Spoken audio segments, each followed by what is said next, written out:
Hello, my name is Paul Tinto, and I'm the voice of Cait Sith for Final Fantasy VII Rebirth. I've just had the most amazing chat with Paul Castro Jr., so please stick around and enjoy this episode of Points of Experience.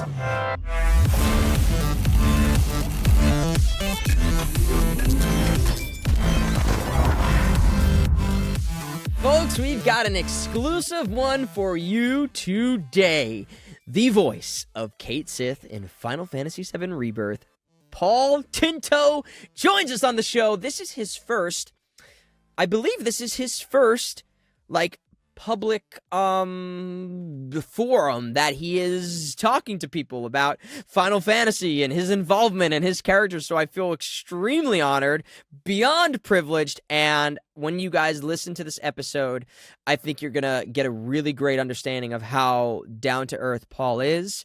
From one Paul to another Paul, he meets all the benchmarks of being an approved Paul. Super cool guy. I mean, he's such a sincere person, and I can tell he puts so much love and care into the work that he does. And from what we've gotten to see and hear so far in the trailers with Cait Sith, I think he is going to steal all of our hearts and steal the show. In the original game, he was one of my favorite characters. The fact that he could literally one-shot things was insane. And one of the best mages in Final Fantasy VII. So I'm curious to find out what happens in this game. I'm eager for you all to learn about his Paul's whole process, getting involved with the game, getting cast in the role, and his process recording for Cait Sith that we talk a little bit about here, and also just his background as an actor. He's gotten to work on shows like The Crown. He was in 1917 but with Sam Mendes, and he's gotten to play Shakespeare roles like Macbeth. Really great guy, down to earth. Again, I really enjoyed this longer format conversation I got to have with him, so I'm very honored that he shared that time with us and me today. Guys, please like and subscribe to the podcast here on YouTube if you're watching, or leave us a review on Spotify. Make sure you're following on Spotify as well, and check out our brand new Patreon, patreon.com/POX podcast, where you can contribute to the show and help us make this one of the best podcasts there is. I think together we can do it. You can contribute, become a patron, get exclusive episodes, access to behind the scenes, and so much more. Thank you guys for being here, and stick around for Paul Tinto, the voice of Cait Sith, on the Points of Experience podcast. All right, so I just got we were just talking. I'm here with Paul, and we just got a text. I just got a text from my friend, and he was like, "What is Final Fantasy VII Rebirth?" And you were just telling me that was you. So I'd love to start right there, man, if you don't mind. I feel you. I can sympathize with that guy. I can sympathize with that guy or girl, that friend. I'm like, yeah, that was me at one point in my life. So sure. Really? So you didn't know anything about Final Fantasy VII prior to getting involved with this? This was like a whole research for you. No, I knew of Final Fantasy. I had sort of that game. I didn't live in a cave growing up in the 90s. I knew of that game as a concept, but I never played it. And so when this came through, I knew of the game, but I deliberately, there was the remit there for the edition, what they were sort of asking for. Yeah. But I deliberately didn't go looking too deep at the edition, and so this whole thing has been a huge journey for me, catching up in this amazing story. It's epic, as you know. I'm preaching to the converted right now, I know, but it is one of the greatest epics of our lifetime, of our generation, of history in terms of storytelling. The fact that it's come from this little tiny pixelated game into a fully immersive, three-dimensional, open world, to a certain extent, video game is... I never could have dreamed of that as a kid, as someone who was a fan. So it is unbelievable, and congrats to you. And we'll reset the dial here for a second. Sure, no worries. Thank you for coming. Thank you for coming on the show, Paul. I'm I'm a massive fan so far of everything I've seen thus far in Rebirth and his little cameo in Remake. I'm so excited for you, and thank you for joining me on this podcast to kind of talk about everything. Absolute pleasure. And likewise, once you reached out and I started looking at watching some of your things, can I just say, I envy your enthusiasm, not just your enthusiasm, but your energy on this podcast it's infective. It's absolutely amazing. Like I come out feeling like I've got more energy after watching one of your shows. So it's an absolute joy, man. Thank you very much for having me. That is a great compliment, and I hope that everybody who watches and listens, the guests that come on, it's a fun experience, because for me, a lot of it is celebrating things I love and characters and stories, and obviously the art and experience of being an actor for many of the guests. Sure. And I truly do love, like, it's pure. I've got my room everywhere here is littered with Final Fantasy stuff, to be very specific, of my love for this. And I'm a huge cat fan. I've got 4 cats. Cait Sith is the culmination of so many things that I love, and I'm so excited to see his introduction into the game and to be able to play him and everything that changes. And we'll get into that. I want to save a lot of the juicy stuff for a little bit down the road. But no, honestly, that's so kind of you to say, and that's the least I can do for having somebody come and chat with me for an hour. So it is my gift. I know her. If I can rape it if I can keep it into an hour, you can stop me if I ever talk too long. I've got a habit of my parents where I will go off in one. So feel free. You've got full license to pull me back onto track. That's never a problem here, myself included. So feel free to stop me. Like, all right, Paul, from Paul to Paul, let me talk. Yeah. Dude. Okay. So great. I mean, it's so fascinating to know that this is. I mean, from what I can understand, this is your first kind of video game credit, at least from an American audience. I don't know if you've been doing this in Scotland or in the UK or in anywhere. Is this your first video game character you've done? Yeah, this is my first video game. And prior to this, I was doing... it was mainly commercials and stuff. I've only been doing voiceovers... I got a voiceover agent, I think, probably in 2019, maybe the end of 2018. Let's say 2019, but I only booked my first ever job on pretty much on the pandemic. My first ever actual bookable gig I ended up having to do from sort of a home studio, and then it was sort of commercials from there. And so to come back to your original question, this is my... I mean, now I realise I was very much jumping in at the deep end in terms of sort of video game experience. Like, wow. They really gave you a mammoth for a first, video game. And truly, I mean, we've only gotten to see so much of Cait Sith so far, but everything sounds fantastic. And he has existed, obviously, in previous games and things of that nature. But there is such a fun joyfulness and exuberance to Cait Sith. I'm sure that was a thrill to step into those shoes to play this kind of almost, at least from what I understand in the original game, and hopefully what I'm imagining I'm correct on here, he's a bit of the comic relief in very tense situations. So that had to have been fun to play a character like that in what can be a very serious world. Yeah, it was. And to be honest, I think, because in some ways it was very out of my... It's not a character I would normally play. Yeah. And I remember... I completely trusted Kirk, our director. I trusted Ryan and Ben, who were over in Tokyo, the script supervisors, and because I was obviously letting them lead the way in this, and because I recorded the entire thing in Glasgow. Oh, okay. I eventually made it out to LA and actually managed to put a face to name, meeting Kirk, meeting Justin or Martine, who were our sound engineers out there, meeting Ben eventually. And Kirk was kind enough to, and the actors were kind enough to let me sit in on a couple of sessions. So I watched a couple of the actors doing their things. And obviously for lots of the other characters, they are on a very different plane, sort of voice-wise. Maybe they're talking right down here, or it's much more close. And I'm sitting there thinking, man, I'm a lot larger. I'm like, hamming whoa. it up over It's here. like, yeah, it's like I'm about 2 feet back from the mic, and these guys are,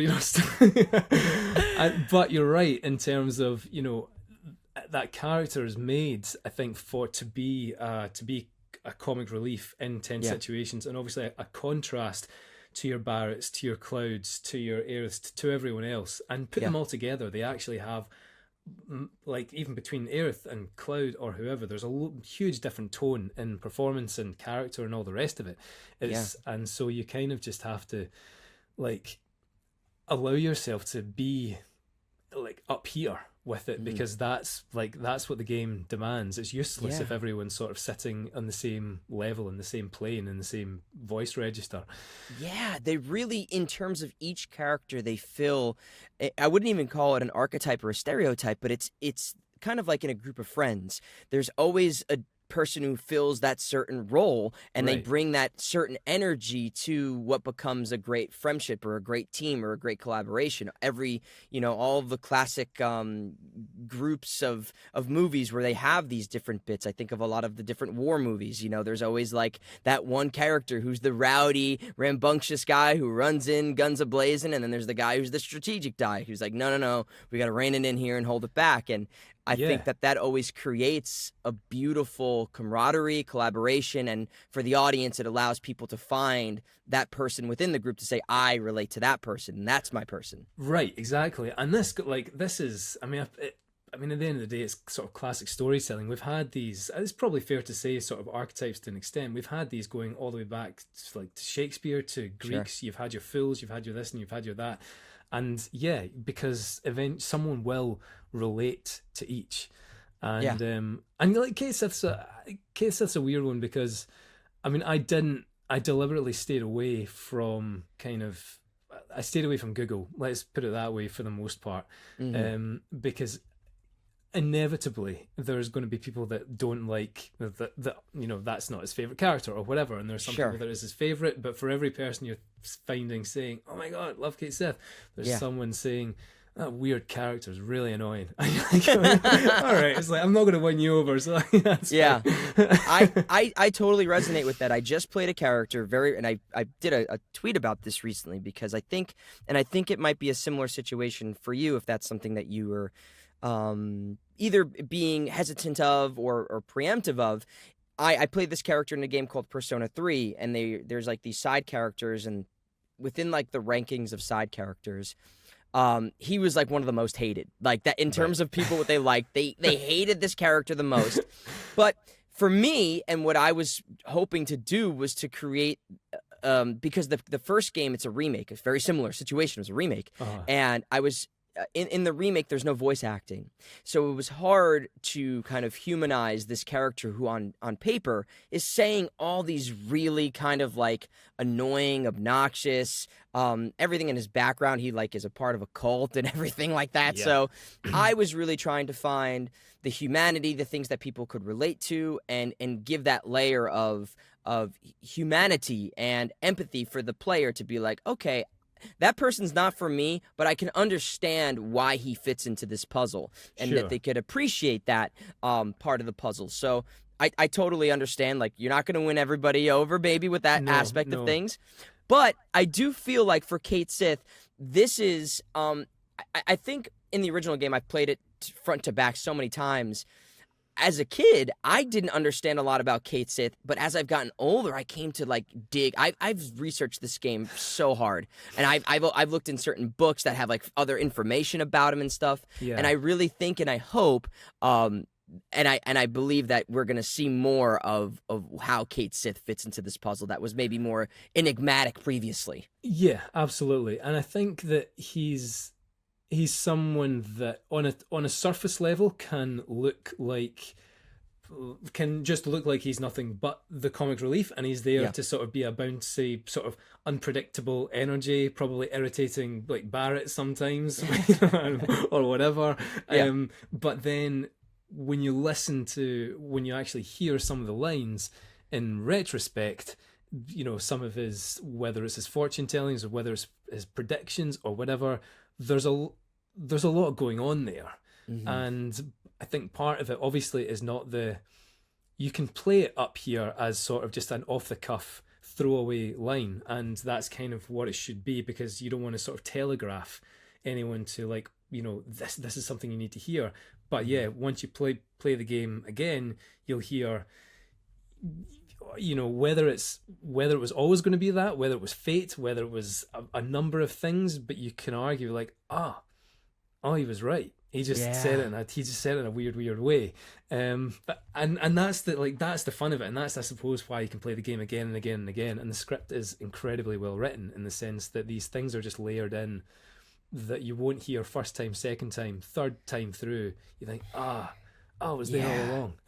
It's from a lot of it was there in the original, but I think with Remake, they've really found a way to hone into parts of storytelling that didn't exist in the original, but also, it, like you said, gives that replayability and gives you that, because you might miss certain things as you're going forward and forward and forward. You're like, oh, wait, I want to go back and see. I had that experience playing Remake where Right. I was like, my first playthrough of the first one, I was like, wait a second, does that mean this? I need to go back to that chapter and figure out if that's what that meant. So I'm really excited for that. And I spoke with Brianna White. I spoke with Caleb, so Zach and Aerith already, and I referenced a couple of things from the original game, because that's all I really want to base, speculation on here for this game without being a spoiler territory. But in the first game, the original game, Cait Sith, like you're saying, I think there are moments where he is so crucial to the storytelling, and that element of levity that he creates allows for breathing within such that darkness that exists. So like, to your point that you were saying, did you feel like, was it a challenge for you to take those moments of whether they exist or not at any point in the story where there's something serious going on, to not lean into like, I'm just trying to joke around, but play the truth of those moments, whatever they might be, to not lean into like, I'm just a jokester? Yeah, that's a very, very good question. And I mean, the weird thing was, so sort of from the start, from sort of getting this character, I was learning as I went along.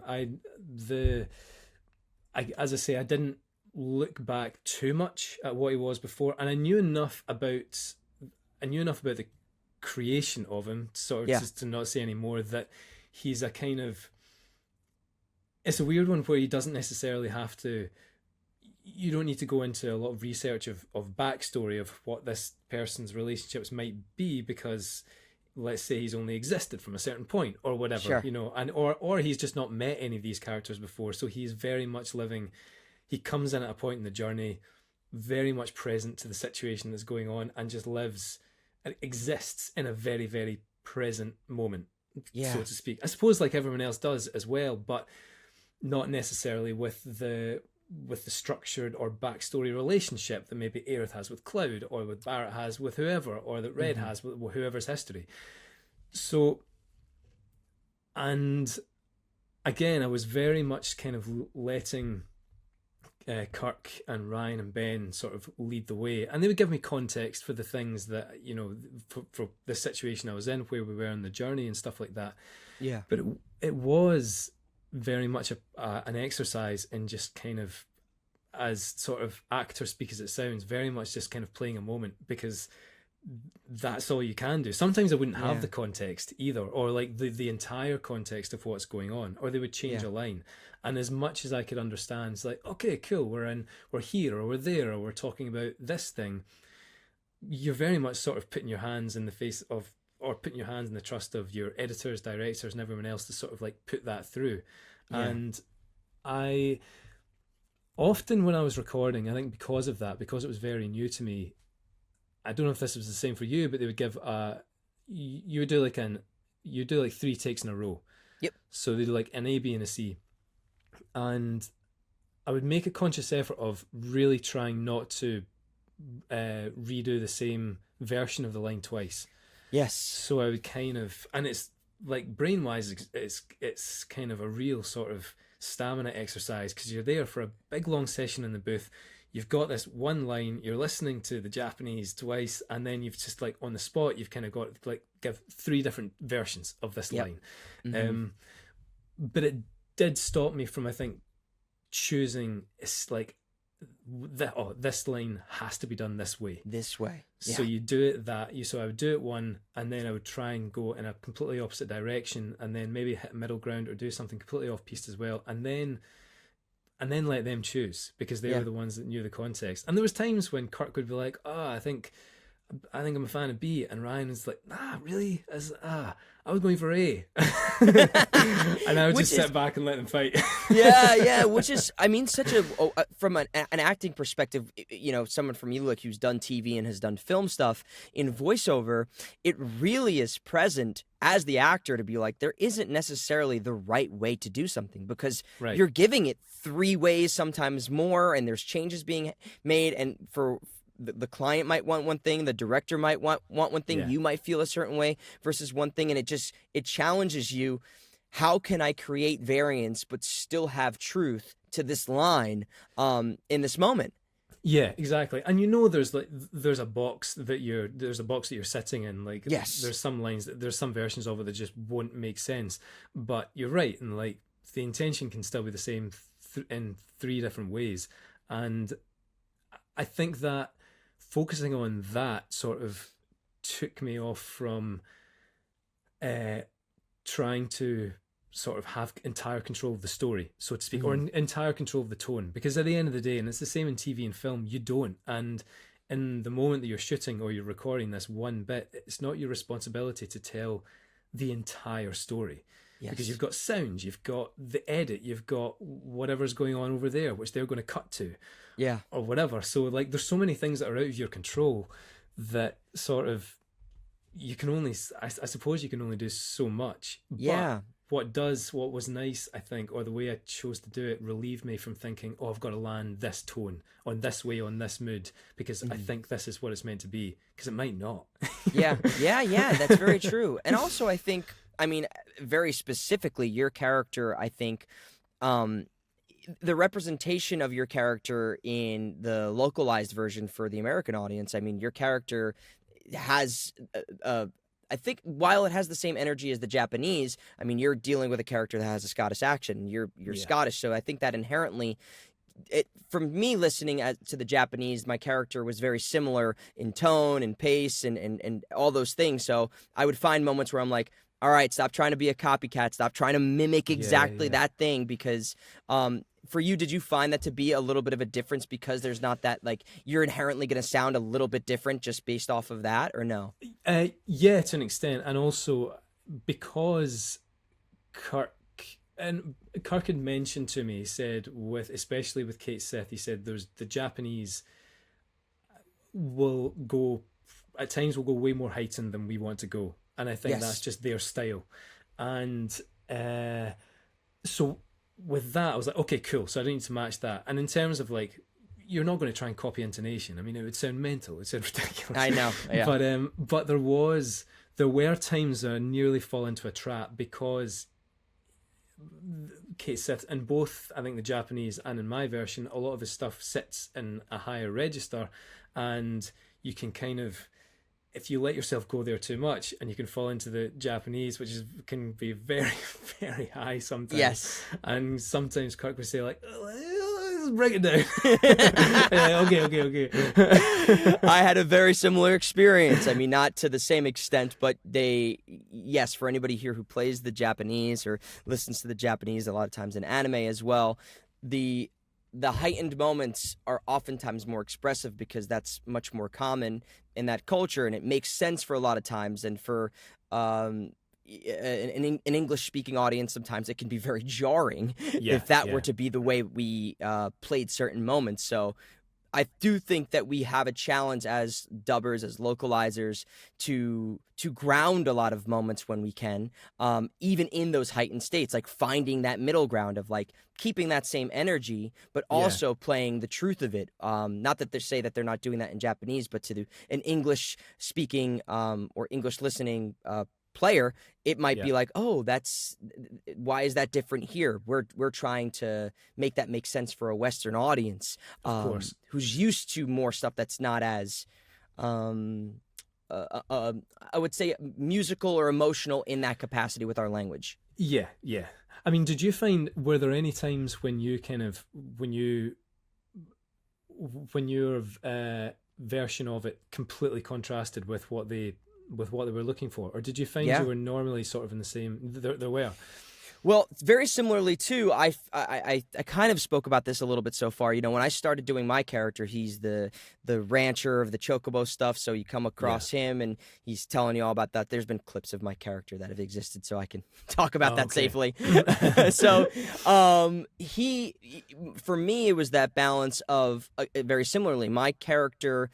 He has a little bit of a twang to him without being someone who's fully committed to being like, that is a Southern character from, like, you know, you could place him in somewhere in America as a Southern character. So there'd be times where the Japanese is doing it a certain way, but within kind of that rancher style that an American audience might be familiar with, I might be pulling him a little bit more here and slower and more sophisticated in the way he talks. Yeah. And Kirk at moments would be like, all right, we're waxing a little too poetic here, you know, or times he'd be like, actually, that works here. So finding that middle ground for the version of my character that made sense for the story, but I'm sure that was very similar for you. Or am I wrong? No, the weird thing, one of the scarier things I think for me was, for all that was saying, I was putting my trust completely in their hands.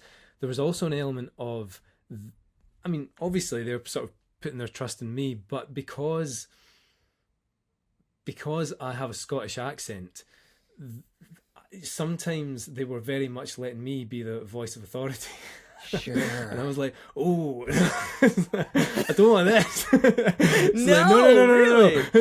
And because obviously for them, here for their ear, obviously it's all going to sound completely legitimately Scottish, and that's fine. And I'm sitting there trying to ride a very fine line that's sort of like, at the end of the day, I knew that I was kind of sitting, they wanted the voice to be quite close to the person that had played it before, so I was already kind of locked into a sort of a heightened pitch register and something that was kind of a bit further up vocally wise, a bit more sing-songy, and like there would be a danger of it falling into what Scottish people would hear as very much sort of like comic sing-song Scottish, that's like the classic stereotype. Yes. And I'm sure every culture has that. You know, I'm sure there are people that live in parts of America that are like, all right, here we go, the classic whatever. Yep. And so I didn't want to kind of while staying up there in a place that was very like, all right guys, how you doing, let's go, and he is very animated and you have to just buy into that, but still trying to kind of keep it in a way that wasn't going to just annoy Scottish listeners. That's such an interesting component, I think, for someone like you, especially when you are kind of the authority of like, all right, I'm not familiar with if that's the way that would sound, or if someone would actually say that in an authentic way. But from what I have heard so far, and I think, which is kind of, you know, I've played the other iterations of where Cait Sith existed with voice acting and stuff, and while there are moments there, I do find very specifically in the very limited that we've heard in the trailers and things so far in Rebirth, there is that groundedness that you bring to him, which I think is kind of is paramount and endearing, that allows, which I'm so excited for. I'm really excited to see Cait Sith in this iteration, because these games, and specifically the remake series, is so cinematic in the way that the storytelling is. It very much seems like a movie, or a drama of what we're familiar with on television or in theaters. Which, not to say that the other games didn't have elements of that, but it still was, to a certain extent, catered to like the video game kids playing audience. You know, where this feels like it has very and the other ones did too, but it's filmed drawn, it's animated in a way that is very cinematic and dark and much more mature in nature because of the way that the shading is of the cities and the town. It's very dark at times. So I think that is welcomed when you bring that groundedness, when you bring that cinematic read. Did you feel that had to, like, in your recording process, that came up? There were times, I mean, some of my favorite moments to record were moments where we could find something that was like his more emotional stuff, when he kind of strips a lot of his enthusiasm away and he's left with something very much kind of straight and plain. Sometimes there was a couple of times when Kirk would say, careful, your voice register is maybe slipping slightly like a bit out of Cait. But there were times when I could just kind of like come up slightly closer to the mic and be a lot more kind of personable, because I mean a lot of his stuff is very much sort of like jump in his moogle, perform a fortune or this or that, and you know he loves performing, and so he's very comfortable there, and so much of his stuff is action packed, or you know, or whatever, he's on the move or he's doing whatever, and so the moments of stillness that you could find, like those, like, and there were only small lines here and there, but they were great, and I would relish them when you're like, oh great, let's sort of just I get to be grounded a little bit more here and just kind of speak my truth. You know, that's so fascinating. I'm working on a project here right now where a character lives at the tippy top of my register right now. Yeah. And I'm having that similar moment where the director is saying, Can you just brighten it up a little bit more? Can you go a little bit brighter with this moment? But it's a very serious moment. And I think even with, like, 'cause he's a very young kid, this character I'm playing. And I think that from an audience perspective, they might be like, okay, that's not the voice, or that's a little different. But I think in real life, when we get emotional, our voice timbre changes sometimes. So absolutely. I find that to be like a very natural thing, but I understand from a director's vision, they're like, I want this to be as consistent as possible. Yeah. But, you know, like, I have a very high voice, but there's times in life where I get very serious and I talk like this. And of course. You know, it's not always the same. So I'm always like, but that felt really real to me. I'm like, I thought that was a good take, you know? But I mean, and I suppose also though, there's as we said before, there's 100 ways of playing that moment. And sometimes I think there's probably times when I see some of the lines in context and I probably won't actually realize the depth of everything that was going on around me, but they would want me to stay at a certain point, and maybe Cait Sith at that moment is very fun, he's chipper, he's animated, and it's a really, really actually a serious situation going on, but they need that just to sort of to contrast. Yes. And again, it comes down to sort of just putting your total faith in everyone that's creating this game and knows the nuance that they're looking for. I mean, also loads of the time you don't have even the visuals to go on, so you don't even know like what the place is looking like that you're in. It's a lot of faith in direction and the creatives and the producers. I think I was listening to another podcast recently and they were talking about that, where as actors, sometimes we have ideas or we feel certain ways about things, but we don't know how that's going to play in the next moment, or specifically in video games, how that's going to play against the animation. So just because we feel a truth and an honesty and a sort of ownership over, like, I really enjoyed that, doesn't mean that it fits for what's best in that moment with all the moving pieces that are happening at the same time. Yeah. I would love to actually talk a little bit about your upbringing and your background and how you got into all this stuff, because I mean, I got to do a little bit of a deep dive on you, which was really fun. You've got to be a part of some fantastic projects. You got to work on 1917. You got to work on The Crown. These really kind of gigantic properties as well in their own right, especially from like a BBC audience with The Crown. I mean, that's like it's at the peak of like entertainment right now. It was kind of weird. I kind of forgot. I mean, I knew that obviously it's a huge property, but it was only when it came out and people coming out of the woodwork sort of messaging me that I hadn't heard from in years that I kind of forgot how far that show traveled. I'm like, my partner watches it like crazy, and so like when I was sitting and I was watching your reel, I was like, do you remember this scene? She was like, oh yeah. That because you have a scene where you're asked to play the bagpipes. Yes, yeah, the very last and episode, yeah.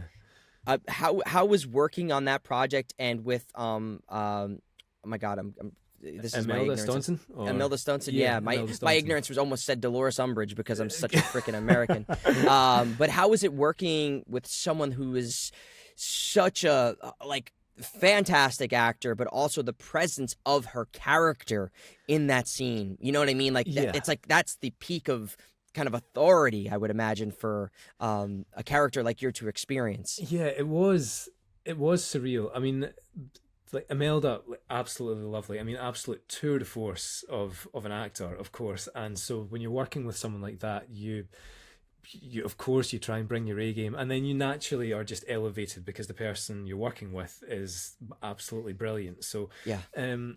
But what was weird about the character she was playing was that when I came to film, the Queen had passed away, and so they were still filming after that happened. And so I can't remember how many months it was, but it wasn't like too far gone. You know, it was still in very, very sort of recent memory. Mhm. And there was a weird thing that you're standing with her, and in the back of your head you're thinking, wow, this is like the closest I will ever kind of get to meeting the Queen, this person that would been with me my entire life, and part of like so many other people's lives. And for all that, obviously, like I'm there and Imelda and I are chatting or whatever, I mean, she's brilliant, she looks like her. And I think for a lot of people on the set, especially after like straight after she'd passed away, the Queen had passed away, there was that thing for a lot of the people on crew where it was just kind of surreal of seeing this person that looks so like her, and at the time that she was, like when she passed away, it's like the closest. You know, it's not like we're looking at Claire Foy, who's playing her back in her, you know, younger years. So it was really, really bizarre. And I remember the last day I was filming, not in the main scene, but on the last shot of that last episode, and we were filming this cathedral, and the Queen is sort of looking at her coffin, and it was also Imelda's like last day filming as well, or her second last day, and there was this silence around everywhere. Every time the camera would sort of cut, you didn't hear that sort of like complete hustle and bustle and noise and stuff that you normally hear after after a take's been done and everyone starts moving. It was weirdly just sort of like silent, and it was surreal, but it was a wonderful experience. And Stephen Daldry, the director, it was incredible and was very open just to sort of like letting us sort of discover it. And it's weird when you're a day player, or you're only on for like 2 or 3 days and you're walking into something, and you kind of have to hit the ground running, and you've not had the time building up the relationship with the director. I didn't even meet the director I didn't meet Stephen for an audition. I self-taped and then I got it. Yeah. So like I landed on set on my first day of filming, and then you're like, okay, sort of figure out what you're doing and and do it. So you're constantly playing catch up. But that's the life of so many of your jobs when you're coming in and out, and you're not necessarily in the thing for the entire thing. You meet people, have to get along with them very quickly, find your feet, do it, turn up, deliver. My wife describes it as being a ninja. You have to just go in, like nail it and get out. Yes. I talk with a lot of younger actors or people who are starting, whether it be voiceover or on camera and stuff, and talking about the audition process and stuff. And I think there used to be a time, to a certain degree, where you could kind of find the character like later on, especially for like TV or film, where you like get rehearsal time or things like that. In the theater, you definitely have time to, find whatever the piece is, and maybe your character too. But with the self-tape world that we exist in now, it's like you've got to be almost as close to what you're going to do on set when you get there, because there's no time. It's like you get in and, like you said, you meet everybody right there and then, and it's like, all right, I want to see at least something very close to what you did in that self-tape right now. Can you imagine if you were just to come in and be like, try and get the director's attention, but I've got an idea. And they're like, oh, okay, what? And you try it, and you're like, no. You're like, no. What you did, dude? I liked what you did. Can I get more of that? Yeah. Do you find that to be?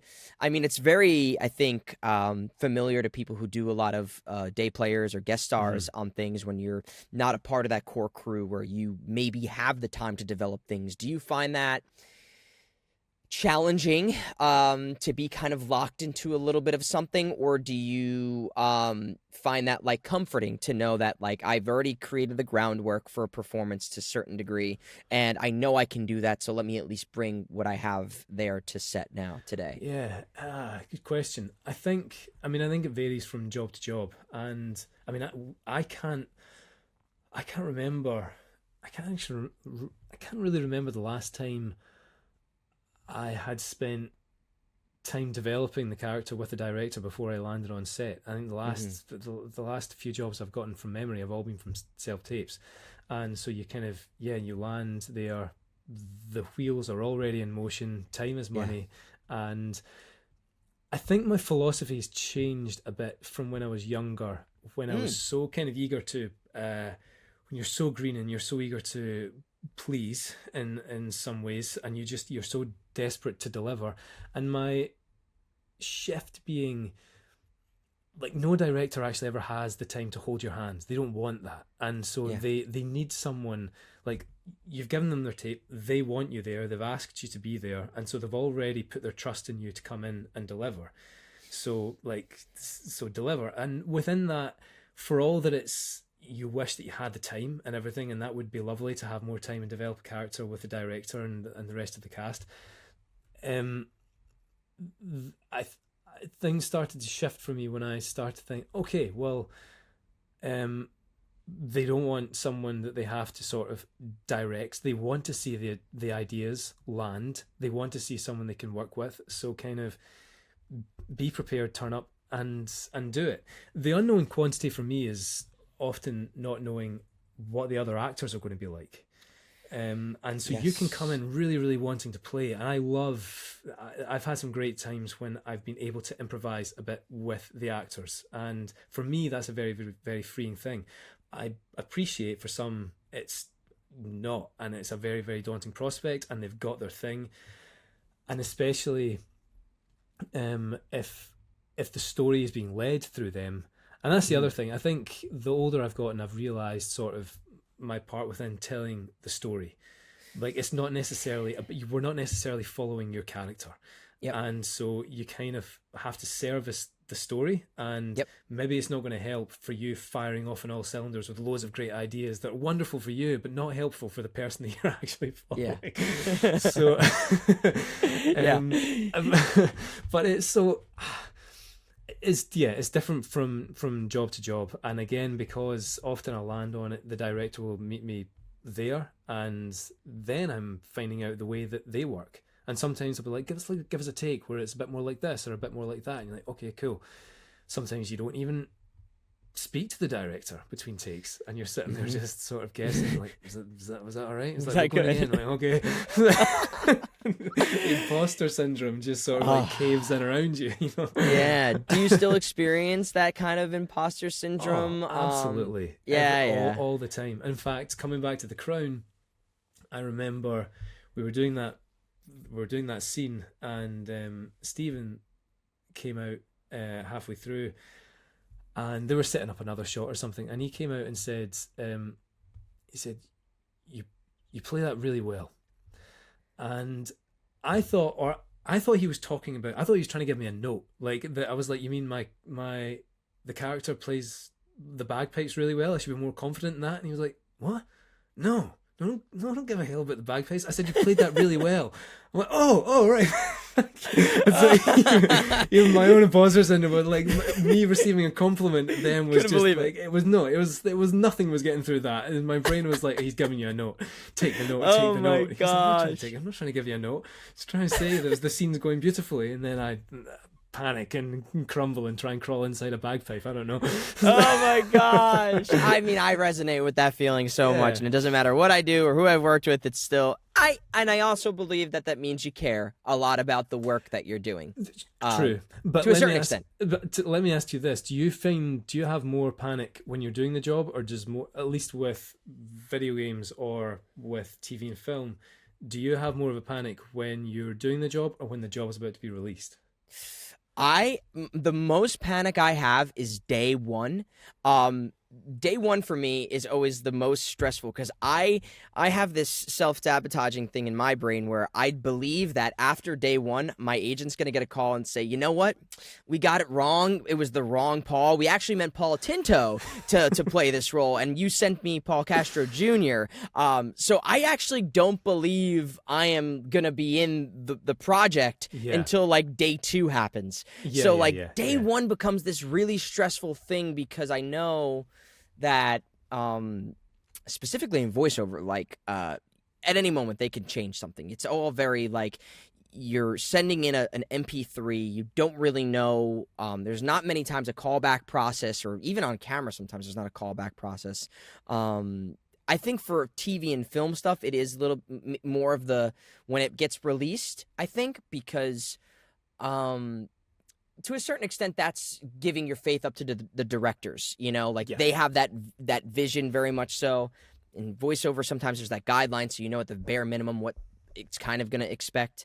I don't know. Is it the same for you? Where do you find the anxiety? I think more and more. I love doing the work. I love being there. I mean, and Final Fantasy was. I loved every time I was in that studio. I was completely in my happy place, and I had a great time. Yeah. For me, like, there's maybe like a tough day, or in TV and film, there's more of that nerve, but it's definitely when the thing's coming out, and it starts to feed in. Like, did you do enough work? So, like, did you prepare well enough? Is this all going to come crumbling down? Are they not going to like you? And really, you didn't do enough work, did you? You didn't do your homework. And you're like, I did. I definitely did. For you, and maybe this is different with Final Fantasy versus on camera stuff, but what do you kind of quantify as homework for when you get a role, or is the homework different from audition to booking? Does it change, or how do you kind of navigate that world? I think that's, again, it's different job to job, and like once you've gotten the part, like there was something I was filming not too long ago that was all set around Northern Ireland in the Troubles in the 1970s, and so you're very much, I'm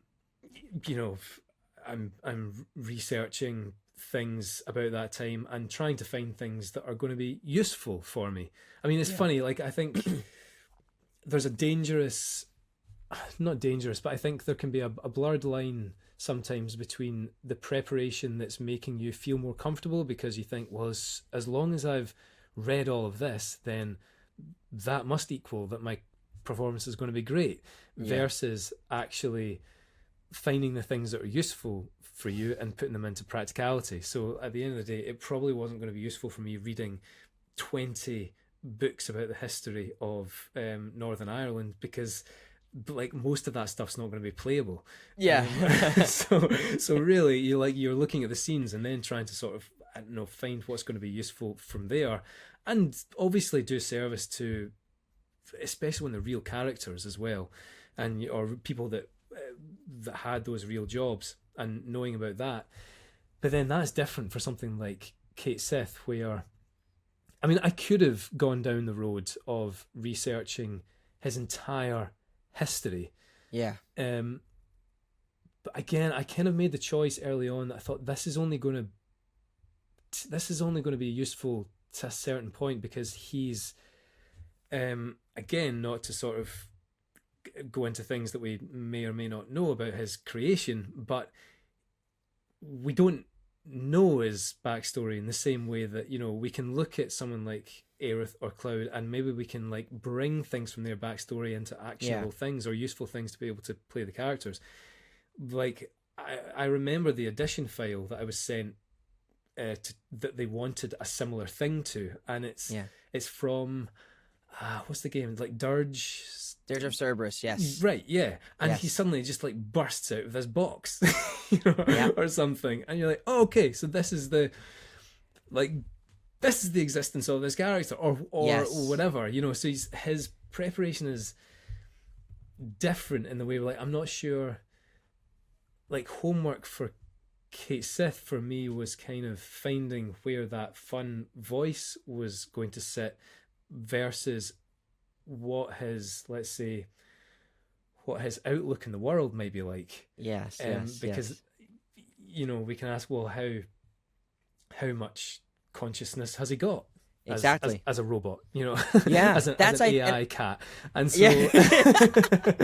I think that's something that people are, and again, I think it's something I'm so excited for about your character specifically and about this game is I know for certain within this game, they've talked about it publicly, there's definitely things that they're expanding upon. I mean, we're seeing characters that never existed within the Final Fantasy VII series that are coming from Crisis Core. There's other mysterious characters that are coming through that we see in trailers. We don't know who they are. So I think that they have the opportunity now to expand on certain things or clarify certain things or give more moments to that they didn't have on that 3-disc original game.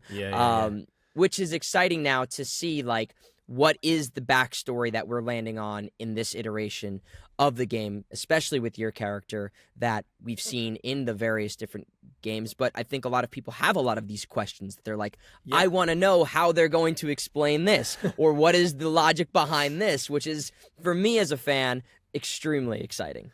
Yeah, absolutely. I mean, also, though, I think you might have mentioned this before in one of your other interviews, but there's something, or someone has, maybe it was Caleb, I can't remember, but someone talked about how I think part of the success of Final Fantasy has been that some things are going to be left unanswered, and there's a mythic quality to some of the stuff that you can make your own mind up on.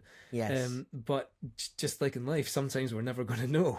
And yes. And so there is, and obviously for Cait Sith, there's a wariness of him within the group. Some of them might warm to him. Others are like, who is this guy that's just sort of rocked up and tagged himself along in our journey, in our quest? And so the uncertainty or the ambiguity of his backstory or of his existence is useful. Yes. And I think for a player for that as well, it's easier for them to access what the likes of Barrett might be feeling, like that same questioning and uncertainty, because you don't know either, and you're left with just guessing, like, what is his motive? What is his action? Where did he come from? What's the crack? And I think that's the fun part about imagination. And like, I remember, I don't know if this was the bit that you're talking about, but like when I was playing the original game, I'd had all these questions about, was this character Zack? Is this, like all these things that are not answered. As the audience member, that makes it like the desire and the want and the lust for answers makes it that much more enjoyable. So it's a bit torturous in nature, but I think that's what makes it's the stamp of a good story when you want to keep knowing more. And the pursuit and the individuality of your own theories and finding the pieces to the puzzle that make sense for you and the theory crafting.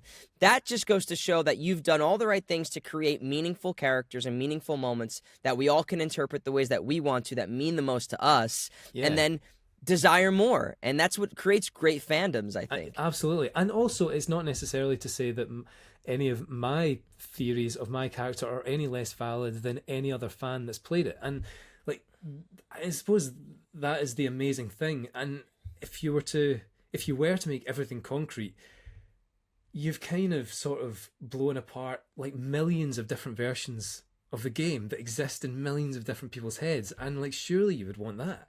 Yeah, exactly. For all that it's torturous sometimes, but like it's incredible that you can create a mythic question or questions for loads of these characters, and so every player has their own version of that entire world that's personal to them, and you've created millions of different stories. It's amazing.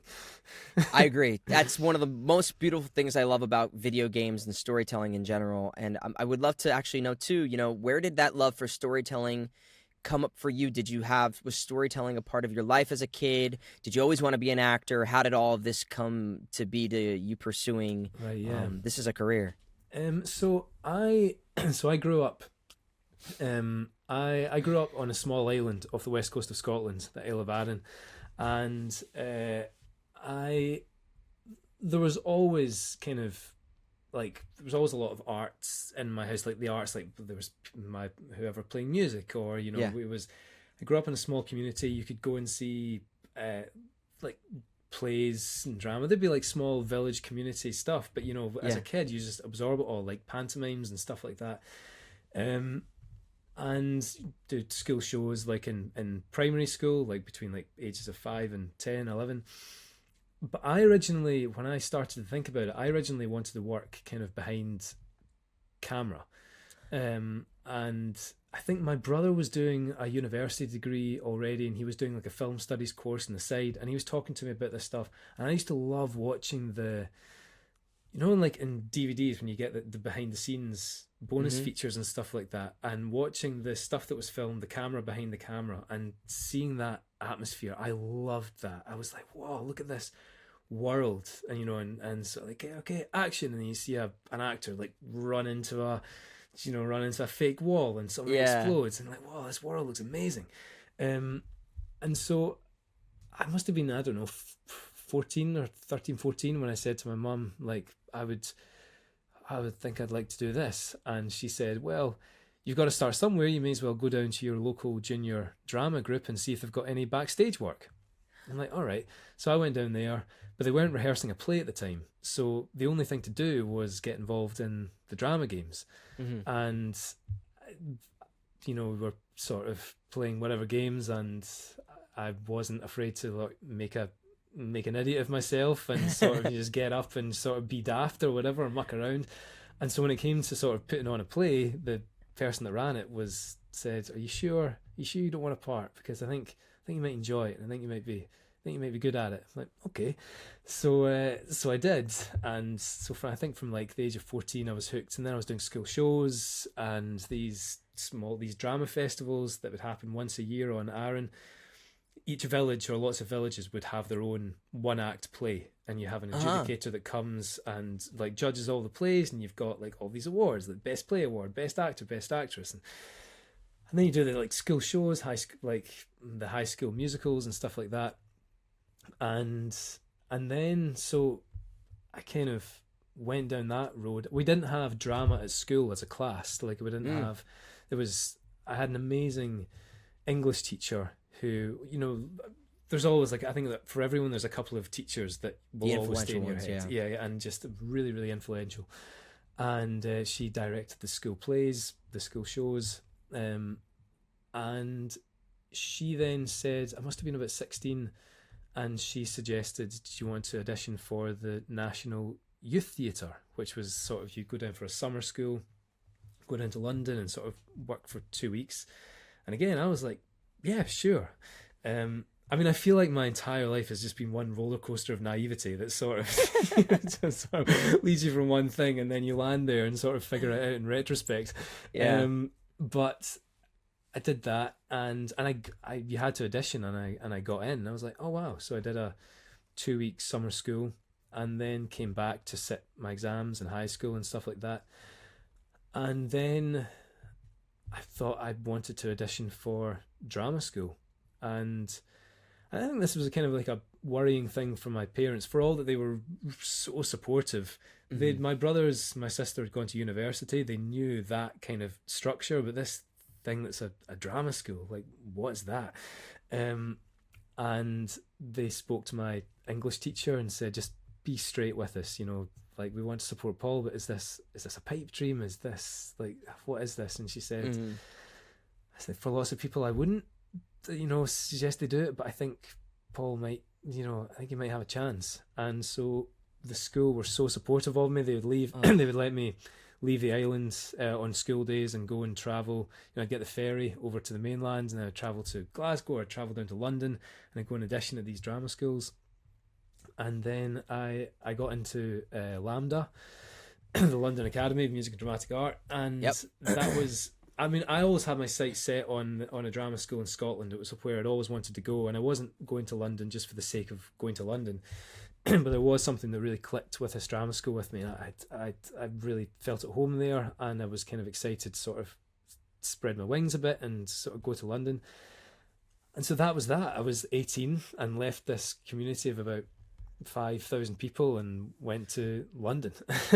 And, Do you at that moment particularly, not to interject here, No, but go for it. do you remember those moments of like taking the ferry and those auditions and thinking of like, where am I going to go? Do you look back at those memories kind of like fondly, or were they anxiety driven? Were they exciting? Can you like do you remember those moments? Yeah, I do. I remember some of them, and a lot of them. I mean, maybe I just remember weirdly the happier ones, and because I was lucky that I got into a few, and the first few auditions I did, I would get a recall, and so it bolsters your confidence. Sure. It set me up with some falls when I start swanning into I swan into another drama school, and then I would never even get a call back, and you're like, oh, okay, Yeah. so keep yourself grounded. But it was an exciting time, and again, I was naive, I think, but happy to be so. I think in retrospect, if I knew the weight, if I really, really appreciated the weight of what I was going into, in the same way that if I really knew the weight of what I was walking into with Cait Sith, I probably would have bottled the audition. I would have completely screwed it up, and I would have been thinking way too much about it. And so the drama schools, yeah, I enjoyed going down there. I was doing these speeches again and again and again. I was enjoying getting direction.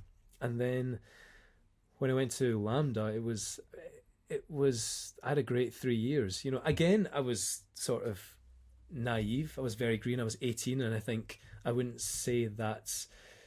First of all, I wouldn't say that drama school is the only route into a career in acting. Like, absolutely not. I don't think it's for everyone. And there's a part of me that thinks if I'd gone there a little bit when I was a bit older, I probably would have gotten a bit more out of it, because I would have seen some things more objectively. But that being said, I was 18 and I was just sort of like just devouring it all, and it. I'd say that's probably when it went through waves. I started there and I was quite confident, again, just sort of eager, and you're going off on sort of just your own self-belief. And then, not that they intentionally ground you down, but of course you take knocks and you find that, you know, you haven't done your best work here or there or all the rest of it. And then once the industry, you start to hear this thing about, you know, agents and the industry Shifts and all of this. And it starts to kind of... that potential poison that is a part, if you're going to make a career out of it, is part of the thing, but it's the one thing that once it starts to seep in, and eventually naivety is taken over by either kind of anxiety or reality checks, or maybe it doesn't go the right way for some people. Everyone obviously goes in expecting they're going to get the big agent, they're going to fly off and do the all of the amazing jobs that they wanted to do. And to be honest, for me, I was lucky. I did come out with an agent, not the same agent I'm with now, but I came out with an agent. I got a couple of small TV jobs, and then managed to get a theatre job. And so for the first year out of drama school, I worked, and then I came back thinking like, oh yeah, I've completely got this. Yeah. And then you have 7, 8, 9 months unemployment, and you're okay, cool, all right, this is it. This is the reality of this is the career. reality, and I was lucky to have a nice start. In fact, my first play, I went around America, so it was I got to tour America with this successful show. It was lovely, but yeah, the reality checks come thick and fast, and I think that's when you start to sort of see whether you've got whether you want to do it or not. I mean, the business aspect for many people can kill a lot of their dreams, or it can hinder their ability to kind of keep doing the thing they love, because they are kind of contrasting in nature. The ability to be expressive and be vulnerable and express yourself as an artist, and then also finding a way to navigate this thing that's very much like money driven and brand driven, and figuring out the the balance that allows you to keep pursuing this career in a healthy way that allows you to keep being expressive. Yeah. Was your education, did you guys focus solely on theater stuff, or was it Shakespeare driven, classics driven? Did they prepare you for TV and film? Like, what was the education kind of like for you that prepared you for getting the agent and working? Yeah, I mean, they were definitely a classical school, and they kind of prided themselves in that, and they had a TV and filming class that you would hit in your second year. It's a lot better now than what it was when I was there. Not to take that away necessarily from the teachers that were trying to do good work there, but it wasn't going to prepare you for the world of TV. I mean, I don't know if any like training can and to you know, especially for TV and film, when it's a completely, like, the reality of it is just, I don't think you can really recreate all of the circumstances that you're going to sort of encounter. It's impossible. It is impossible. So and you can apply all the acting techniques and stuff, and you can have sort of like camera technique, and you start to know what you're doing, but nothing's going to prepare you for that first job. Like, absolutely. But it was quite they prided themselves on trying to get quite a round training. They weren't a school that said it's this methodology and this is what you're going to do. They tended to have teachers from lots of different practices, and so you were essentially kind of coming out, for better or for worse, with a toolbox of things that were useful for you, and things that weren't useful for you, you wouldn't use them. Some people would really, really start to enjoy their physical theatre classes, clowning classes and stuff, and being able to apply that into aspects of TV, film or theatre, whereas some people would love going down the road of Stanislavski or whoever. So it was really rounded. There were some classes that were, looking back at it now, that I've never used since, and and if I was ever to use them, there would definitely be someone there to teach you like the stuff like classical old English dance, for example. Like, never used that, and I mean, they tell you it's good for your it reinforces your ability to learn or to adapt structure. I'm like, sure, okay, sure. It was it was a nice fun skiving class. But again, if I was ever to be in like in a period sort of Elizabethan film, there's going to be a teacher on there that's going to train you that stuff for that thing. But and equally with voiceover, we didn't. I mean, I was I was about 10 years, or between 8 and 10 years out of drama school before I even sort of thought of looking into this thing that was voiceover. My friend was like, "Mate, get involved. This is money for old rope. Do some commercials." And you're like, all right. But then finding an agent is hard as well, and you put your reel together, and again, it's shooting into the dark, and you're just sort of like, please listen to my stuff. And luckily, someone did pick me up, and then within 2 years, I hadn't really gotten much work, and they were all leaving, and someone else was coming in to take over the agency, and scary. And I hadn't really been booking much work anyway, and it was very clear that like the agent wasn't really interested in me. It was lovely to be in an agency with stars and famous people alongside that. That kind of gives you a bit of fake confidence when you feel you need it, but the person taking over the agency was very much sort of like focused on those stars, and I wasn't bringing in the bank to make them really sort of focus on me. But just before I left, I managed to book one kind of commercial which sort of ended up rolling on and allowed me to sort of I moved back up to Scotland, and I found a Scottish agent, and that took me on, and the best decision I ever made, sort of leaving the big high classy agency and coming to somewhere that maybe wasn't seen as prestigious, but they were getting a lot of the Scottish work. And there's only so many people that can compete with James McAvoy or Billy Boyd or these people. If I had had that same agent, I probably wouldn't have gotten the Cait Sith thing come through. Wow. Probably not.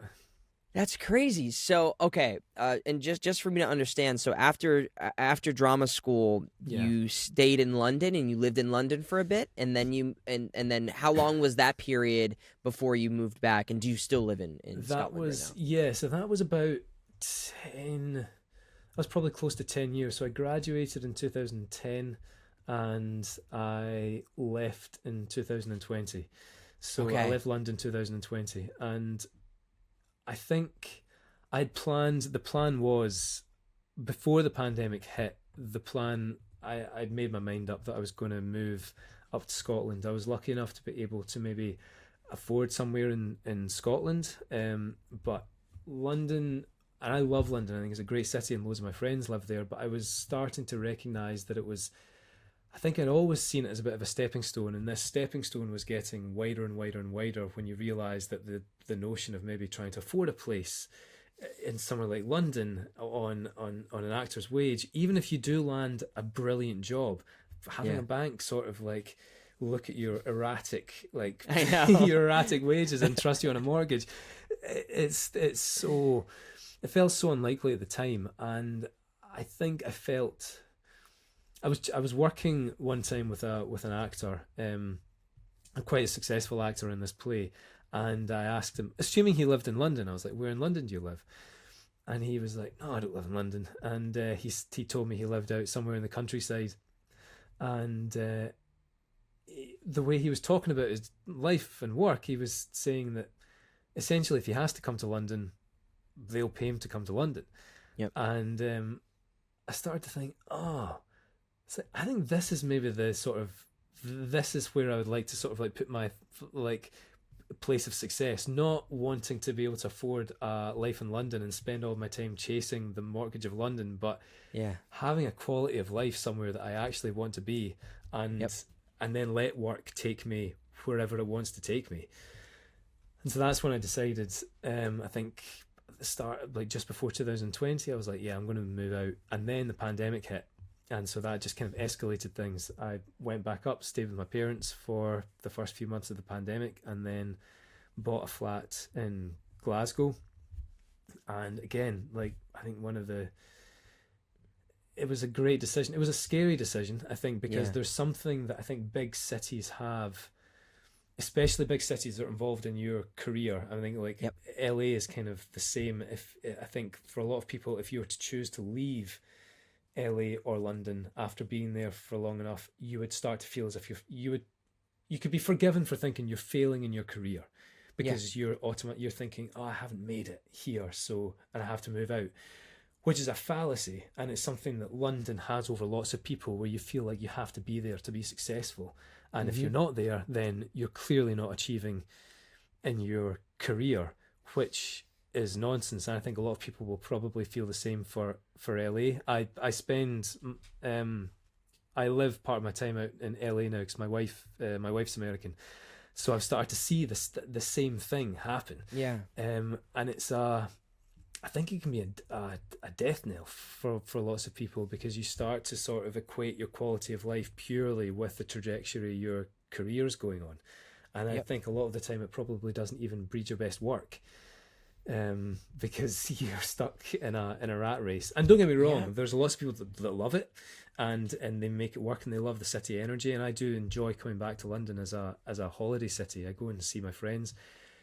But when I moved out, all of the things I thought were going to be the case, like, oh no, and my work is going to dry up, or this, that, and the next thing, or the part-time work that I had managed to find that I was able to drop at at short notice. Yeah. All those links I made in London, I think, oh no, I've not got them. But weirdly, what happened? I went to Glasgow, and work had never been better, and it was they were the first years that I was supporting myself purely as a creative artist. That's And it's amazing. bizarre to think I actually had to leave the city I thought would give me that to achieve that. Wow. I mean, gosh, you said so much important stuff right there, and a couple of different things I'd love to touch upon is, I mean, I experienced a little bit of a similar thing. I moved from New York. I lived in New York for a decade, and I moved to LA. And now I'm at a point in my life with my partner where we're like, fantasizing about having a home out here in Los Angeles or even the surrounding areas is like it's near impossible with the housing market right now. You know, these are conversations. It's like how do you do it? You know, you become a millionaire to live in a ranch style 3-bedroom home if you want to live in Los Angeles to a certain degree. And then you start thinking about that fear, like you're saying, where if you leave this place, it's going to remove me. But I've noticed I live even away from the city. I live in like the valley, which is still a bit removed from like the big Hollywood areas. Yeah. And I'm noticing to the a little bit of the extent where it gives you a bit of the freedom when your quality of when you can create stability that is not dependent upon your success monetarily as an artist, and you can just start enjoying life and experiencing life and appreciating the flowers and nature and friendships and family. I have found the more that I have focused on that now, and you know, the older I've gotten, the more motivated and more inspired I am as an artist. Yeah. I feel like when I'm punching the grindstone as the artist, that's the more when anxiety is in the driver's seat and fear and all of things that don't allow you to book things. You know, when you can smell the desperation, when you can smell the like, I need this or I can't pay my rent to live here in this, luxury area of living. So it's a fascinating thing to hear that from you and how it led you to success. But also now, the world has changed, and maybe it's different in Europe. But I think I would imagine it's similar where, you know, voiceover you can do from anywhere. You can audition from anywhere. On camera, you can send in a self-tape from anywhere. So if you're able to kind of assemble that team and figure out the way to make that stuff work, maybe that does require a little bit of time investment in the cities, you know, to make those connections, to show faith to the people that you want to work with. Like, I'm going to show up, I'm going to perform, I'm going to deliver, I'm competitive. But I don't think it is dependent, and we see that with celebrities all the time. You know, you don't need to be a servant to the big city and the drainage of all that has. No, and you're right, and I think especially since COVID and the pandemic, there has been a completely different outlook in the necessity to live in some of these big built up places where we always thought were the epicenters of where everything's going on.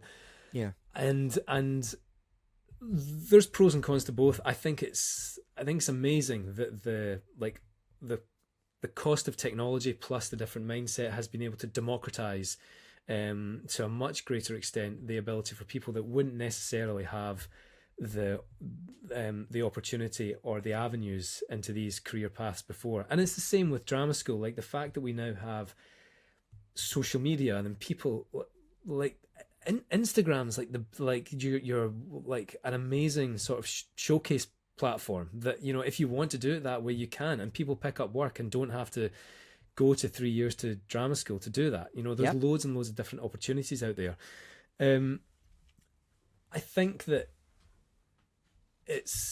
I guess it's horses for courses. I like being able to sort of... Wait, what was that expression? I've never heard that. Oh, horses for courses. It's kind of just like, it's for, you know, I you know, you have a phrase and then you're like, oh, it's horses for courses, and you'll just try and sort of describe it. Everyone, it's different for everyone. You know, there's things will suit people differently. It's funny, actually, coming back to a Final Fantasy thing, and something I'm huge credit to Ryan for, and the script writers and the script supervisors there. They made a real effort to try and get proper sort of Scottish sayings into Cait Sith's stuff. So there was times I'd be reading that and I was like, I would not have expected like this word to come up. I'm like, what? Sometimes they were really obscure and I don't know where they were getting the research from, but I was like, and he said, have you never heard that? Like, it might be really niche, but I've not. And Ryan was like, well, okay, let's scrap it then. If you haven't heard it, scrap it. But hopefully, I'm hoping that, and there was times that they would ask me, it's like, would you want to, is there another word or is there another thing? And I would sort of like throw in a random Scottish word, and they're like, yeah, let's go with that. Yeah, So yeah. I'm really, really hoping, especially for Scottish fans, they might hear some words that for another audience, I don't know what that means, but for Scottish people, they're like, yes. That's amazing. I'm sorry to have interrupted what you were saying though, but that is fantastic, and I hope that is I the think case. it was me. I sidetracked myself.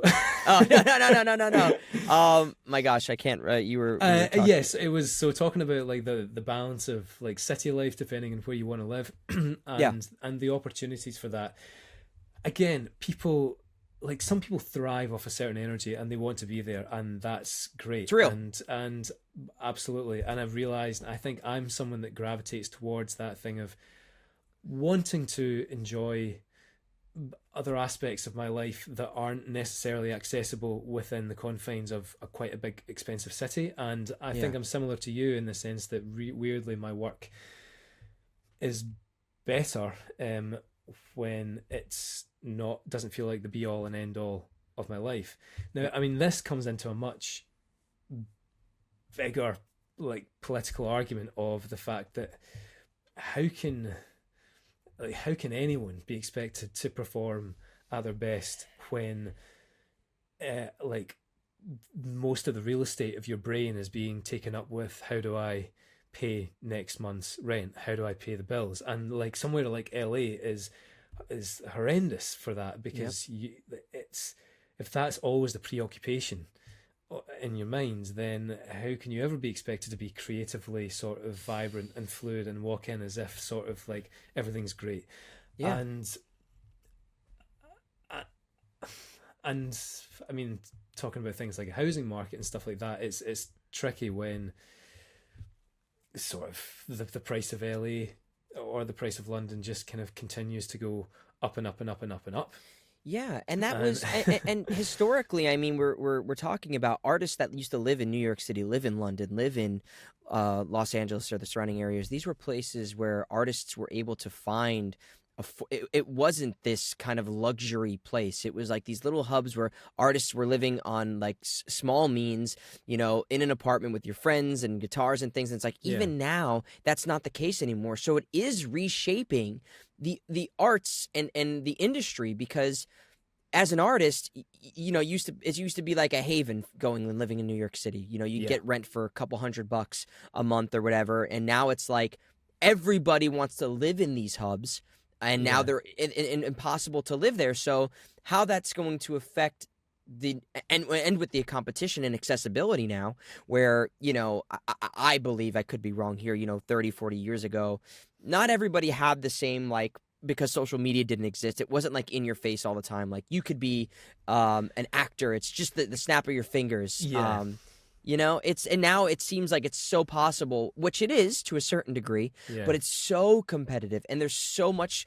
While there is more work, there's more people pursuing it. So I feel like there's less food at the table to have a sustainable career. Yeah. There's definitely sort of two. There's a glass half full and a glass half empty version, absolutely, or more just kind of there are always going to be pros and cons with it, and I think alongside what you're saying, which I think is true for all that there's the accessibility there, the plugging of this dream has also become a lot stronger as well, because it does feel more accessible. Yeah. But you're right, the work, there's not as much work going there. I think there was TV is an interesting example where we did seem as if we were kind of like going through this heyday of TV, and there was like loads and loads of work, and people would say with all these streaming platforms, man, there must be loads of work for you right now, this must be amazing. And like, you'd think. It's weird. Bizarrely, it doesn't seem to be going that way. And I think that there's, I don't know, like I wonder if there's, at least in TV and film, if there's a bubble that's going to burst. I think there's already studios, especially in LA, I think studios are already like tightening their belt buckles, and it's not just for actors, it's for writers as well. And there's less and less stuff that's being made. More money is getting put into less stuff, so you keep that high end quality. Actors get, big famous actors get big fees, which they can demand. And then, but weirdly, there does seem to be this gap where even the independent movie now costs upwards of however many, like tens of millions. Yeah. And so, like the range isn't there in the same way, oddly. Yeah, and we're seeing, even from an independent film perspective, historically, you think about the movies that went to Sundance, they weren't starring, all these big celebrities, but now to even have a competitive way into the film market, it requires you to have a larger budget and have celebrities, because that's the standard. Like independent film is not independent film the way it has historically been written. It's not about a bunch of friends making a quick movie on their their Panavision camera or whatever it was. It's now a very fine-tuned ship, usually with celebrities, and it's just not the same. So I am curious to see where the industry goes. I will take the glass half full option and say that it's going to require more perseverance and resilience from actors, and I think ultimately it'll show you,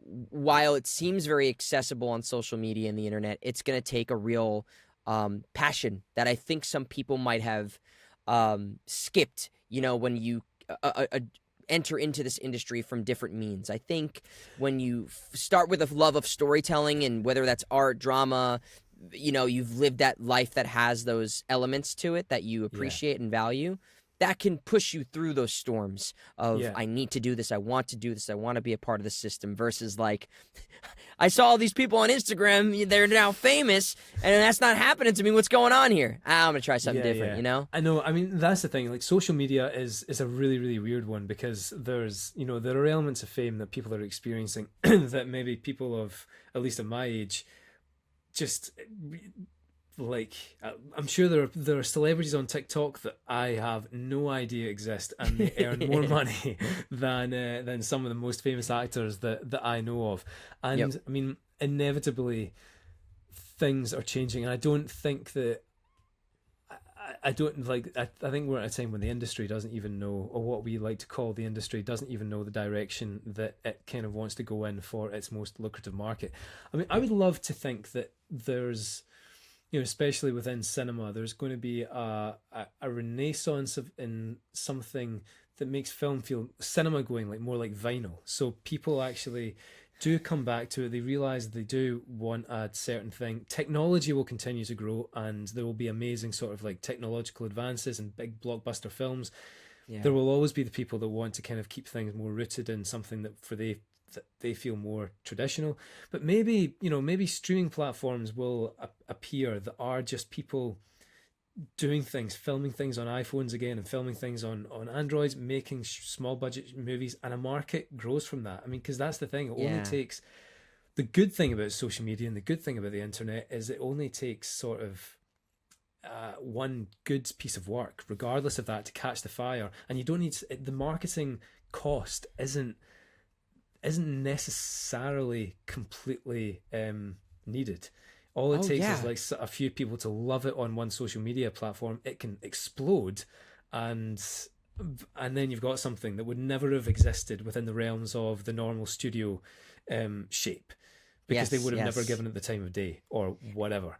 And that's the beautiful part about social media, I think, and then that's the beautiful part about the internet, is where, obviously there's a lot of people, I was just talking about this with somebody, where, the old model of marketing movies and entertainment was, you got to have the billboard, you got to have the print things, and you got to have various different ways of marketing these movies, where that's not necessarily where every audience is. Sometimes it's just about posting something on Instagram. Sometimes it's about doing a collaboration with somebody. There's various different ways where it's not, the model is changing for better and not necessarily worse, but for difference. For certain things, it's different, and I think that's wonderful. I think that's beautiful. I think we all have the capability in our hands to make a movie, which like that wasn't necessarily the way it was. And that's empowering, I think, to people who want to be artists in a time where, as two people here who are experiencing the career where you have those moments of lulls and you have those moments of feasting, where like it is tough. And I do love to present that reality, because I never want to give the false impression to somebody to pursue this industry and be like, yeah, we can do all these things. We all have these capabilities, but and you're going to pay your rent every month. It's like, I spent so many months being like, am I going to pay my rent this month? Please tell me I am, you know? So that reality does exist to a certain degree. And the worst thing I think that a lot of, and it happens sometimes with universities, is that reality isn't like touched upon because it's a little scary to be like, you know, you got to really work harder, find different means of making money sometimes, because yes, we all want to celebrate the glamour and the jobs and the big things, but it's like to build a career as an artist takes, you know, again, putting naivete sometimes, putting yourself in the right place, trying things, and just keep putting your name in the ring. So you know, I mean, I think it's interesting. I think my shift now has definitely changed in terms of what I'm looking for, or what I thought I wanted out of the industry. I mean, there was definitely a time when I thought, I'm gonna go and be in loads of movies and blah blah blah and this and that, and I want to be like this actor and all the rest of it. And now I don't spend as many mornings waking up kind of dreaming of a part that I would love to play anymore. I wake up thinking more about the thing I would like to create. And I think it's maybe a lot for actors for that, because they do within them have this element of wanting to kind of have some sort of control over what they do. And so, and possibly part of it for me is because my wife's just a screenwriter, so I kind of see things on a different side of the industry. But even before we met, I'd started to see a shift in my aspiration of being an actor versus my aspiration of actually being someone that's a creator and a collaborator. And weirdly, I feel that's more healthy for my brain, at least. Sort of, yes, it feels much more fulfilling to think, oh wow, think of this interesting story. What about this interesting thing? Don't get me wrong, there's a very, very hard market to getting things made, but it feels more satisfying rather than sort of trying to kind of just call up every casting director and being like, what's going on? Can you see me for this? I don't know. Put me in your thing. No, my partner's also a screenwriter, and the times that I find I'm human like everybody else, and I experience those lows just like a lot of many other actors do, but I find my most enjoyment similarly when I'm working with her on a project creating story. Whether that's something I can act in or not, when I am using my actor brain to figure out what is the most compelling story that I want to tell right now, through writing, even though most of the time it's like me helping her write rather than me of equal value writing. It's like she's got the better ideas, but there's moments where I'm able to sit in the passenger seat and contribute in very helpful ways. And I find those so rewarding as an artist, as a storyteller, because it's, like we said, there's not as much stuff to do. There's definitely more of us trying to do things, even from a theater perspective. It's much harder just to like pop into a theater and put something up nowadays because there's so much competition, and to a certain degree right now. I mean, I don't know, actually. I mean, you've done a ton of theater. Are you still pursuing theater? Is that something that still is something you want to pursue? It comes up. I mean, I think I'm at a place now where I know that if there are things that are right for me, I'm confident that my sort of whatever's going to come to me will come through my agent, and that's fine. Not that I'm going to be seen for, like, there's loads of things that are out of my reach, and that's fine. And I do love doing theatre, but I think I'm more I've become more selective with it. I guess partly because, like, at the end of the day, it's harder to sustain your living on it. And I think for lots of people, when they are doing theatre, then they are accepting that they're going to have a great time and it's going to be a wonderful job. You might be taking a financial hit to do it. And I mean, I've been very lucky where I've had a career that's spanned lots of different facets. I've had years where I've done a play, and then I've gone on to, actually even when was it? Last year, I was still recording Cait Sith. I was doing a play, and then I went straight on to film The Crown. and then something else. So like I had this lovely sort of 6 months where I was having this completely sort of polar opposite different experiences within working in theatre, being at a microphone, recording for a video game, and then jumping onto a set. Those don't come across, though, for me at least, those don't happen very often. But it was, and I don't think I probably recognised it at the time, but thinking back on it, I was like, oh wow, that was like quite a thing. It's a bit of a wave, a little bit of a roller coaster. Yeah. But I know I do enjoy doing theatre, but I enjoy having the I think especially now with theatre, what I've learned is I enjoy working with people that I've, I guess, worked with before, or at least people that I can trust. I've had a few experiences now where I've been working with one particular director who I love, and we're good friends, and we work so well together, and I have the best time. Yeah. And so I'm like, it's like cool. The like financially it might not be amazing, but I'm going to have an amazing time for 5 weeks. In fact, I was doing a play when I auditioned for this for Cait Sith in the first place, and she was very kind enough to let me off to go and do the recall. But I've also had a couple of experiences with theatre where like I've not clicked with the director, and then it's a long 5, 4, 3, or however, like it's a long time to rehearse, and then if the play's not good, you're like, oh boy. So I guess that's the same. That could be the same with any job, though. I guess. Sure. Video games, TV. It would have been a long. The commitment's just way longer in a theater. Yeah, or I guess you feel it more. I mean, I've not had. Have you ever had an experience in a video game where you've struggled to connect with the director? Yes. Very much so. I bet those days feel hard. Many times. Well, I also think the thing interesting about like video games and voiceover is that sometimes I'm finding this is my subjective opinion. There are times that in video games there are directors who weren't necessarily, like, their dream wasn't to become a director. They were an actor that found themselves in an opportunity to be a director, which sometimes works out beautifully. And I have some of my favorite experiences are, Kirk is an actor himself, and he's a fantastic director. There's other times where there's someone like, I want to be a director, and then they find themselves in the voiceover medium.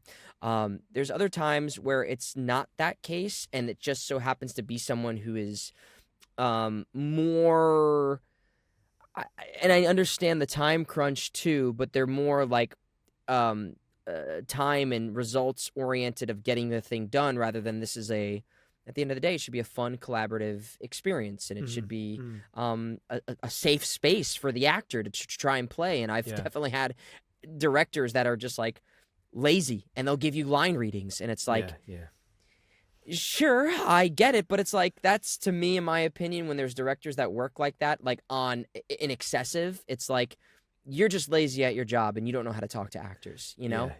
And I feel like there's people who respect the art form of directing, that they know how to do that, and they know how to communicate with actors, or they know how to convey a note. They know how to get their point across and let the actor experience it, and hopefully it can get to an even better place, or it can exceed their expectation.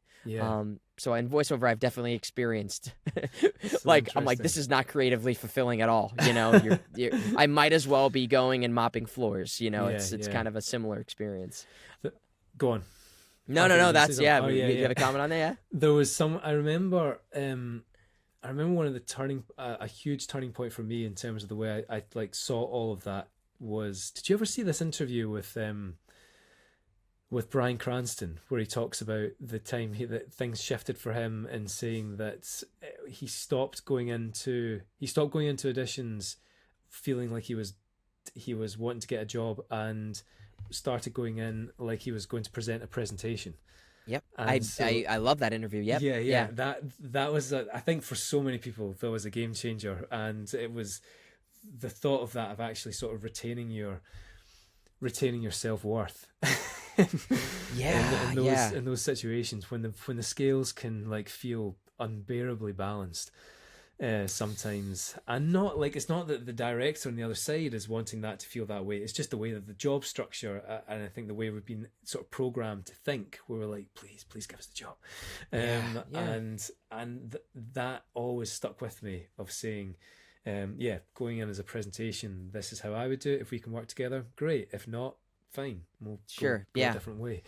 I've definitely, kind of on that similar note, there's moments too where I have not spoken up for myself when I should have, and I think it was for fear of losing the job or for not Yeah. getting work again, and I've felt like I wasn't treated. And then granted, there's certain times where like you've worked with Sam Mendes, in this huge film, you're not going to be like, hey Sam, I think you should be doing things this way. Like there's definitely a time and a place for certain things, I would imagine, depending upon what's being done, of course, too. But I've definitely been in situations where I'm like, I've experienced that now, and I didn't speak up for myself. Next time, I'm not gonna let that happen in a certain way. I'm gonna, I'm not gonna overwork my voice for 4 hours, or I'm not going to, tolerate an entire session of getting line reads the entire time. I'm like, just hire somebody else then. You just need someone to speak. It's not for me. Yeah, life's too short, and that also falls into then sort of seeing your role as an actor not just as a creative artist but also as a worker. And I think this is something that is very, because obviously we love doing what we do, and sometimes the opportunities seem as if they come along quite rarely, so we feel so grateful to be there that we wouldn't think anything else. But then actually within the, to think of it within a union aspect, and actually sort of giving yourself the weight and self-worth within your context as a worker, someone that's knows what they're doing, someone that's come there to do a job, and retaining that as well, so the balance doesn't completely shift to sure, I'll do whatever because I feel so grateful to be here, so thanks very much. And there is, like, of course it's lovely to have that gratitude, and you want to know that you want to feel like you're working in an environment where everyone is delighted to be there, but also that we can try and remind ourselves that we're here because we can offer a service that they want, and we can be part of this puzzle that not everyone can do. And the fact that you're still here doing it is validation in itself that you have, that your worth is here, and it shouldn't be taken for granted. And that's not an ego thing of saying like I'm brilliant and I'm really, really talented, so you should listen to everything I'm saying. It's more just sort of respecting the fact that you've worked long and hard enough where you have got expertise and you've built them up over time and you do have a skill that not necessarily everyone can do, and they're asking you to do it, and that gives you just as much right to be there as everyone else. And I guess you've just got as much right to be treated as fairly. You've got the same workers' rights that anyone should have. And I think a lot of these things were highlighted during the pandemic because we saw, I don't know if it was the same in America, but definitely in the UK, there were a lot of people that fell between the gaps with support from the government, because maybe they weren't actually in a job at the time, so they couldn't be furloughed in the same way, or they couldn't prove certain finances in the same way. And so lots of freelancers suffered, yet how were they keeping everyone indoors and safe? They were plugging them with loads of TV and loads of media and loads of stuff that had been made from self-employed people and freelancers and creative artists. And that's where you think, you need to actually remember that sort of my work is worth something, and that shouldn't be taken for granted within the industry sector. Absolutely, and brilliantly put. It's I think with experience and history and doing this for so long, I mean, I think it's maybe a little easier for someone who's just brand new to feel that agency to speak up for themselves. Absolutely, and it's hard. And probably it should often take the older actors sometimes to step up and take that mantle, because we've all been there and we know what it feels like to just sort of put ourselves down and say, yeah, I'll do whatever because I just really need the job. Yeah. Because it's vulnerable. It is. Like loads of industries are. I'm sure anyone walking in for the first day in any job will feel that vulnerability. But I don't know. No, it's so important. I think it's paramount for this industry, and especially I've seen it from on camera to voiceover, and there's different ways that you can not feel empowered to speak up for yourself in any shape that you can. I mean, this is we're all here to. I mean, I hopefully believe we're all here to make something fun, entertaining, that is artistically fulfilling in some capacity, and there should be an air of that to every project. I would hope, to a certain degree. I mean, obviously, if you're doing. I'm gonna, which will lead me to my next question. But if you're doing something like Macbeth, obviously it's hard to like, sunshine and rainbows the entire project. There's a bit of seriousness that carries that, but at the end of the day, we're playing pretend and we're playing make believe and we're playing dress up. So and it should be. Exactly. I'm very much of that mentality. Of my friend put it once of acting sophisticated, showing off, which I thought was quite a nice way of just sort of like still playing pretend. But you're right. And in an industry where we can often get caught up with jealousy or bitterness, or when things aren't going away and someone else seems to be getting the job, I don't know. I like to try and think of sort of that workers thing of like a union of actors, and we saw it when like SAG were striking, and with the strikes, the unity of things that we were fighting for together, where it wasn't, and we sort of leave aside that kind of any kind of bitterness or anxiety or jealousy we have that's very individualistic. Which of course that's there. One person is going to get the job. I think half of the first. I think if you're going to survive, at least for me, I think I recognised the only way I was going to survive in this career is if I was going to learn to always be happy for the person that got the job. If it wasn't me, because otherwise it's a very. I can be a very sad and bitter existence trying to carve it through, because it's there if you want to find it. You can always find something to moan about. And look, that's very easy for me to say, coming off an amazing game and having that bit of luck. But I've been in the other times when I've looked at the same people getting the jobs and stuff, and one can poison you, and I think one can kind of be more fulfilling if you let it. But it does take work, I guess. It does, and it takes understanding of yourself and having a life outside of this, I think, to find your groundedness and have your circle and your community to feel fulfilled and happy, not dependent upon the successes you get. But I mean, like you just said, like, why do you want to hate on the person who's getting a job when ultimately we all want to believe we're going to be put in that same situation at some point in our lives? Do you want everybody looking at you saying, that asshole, he got that, I should have got that? It's like, no, you want to be like, good for you.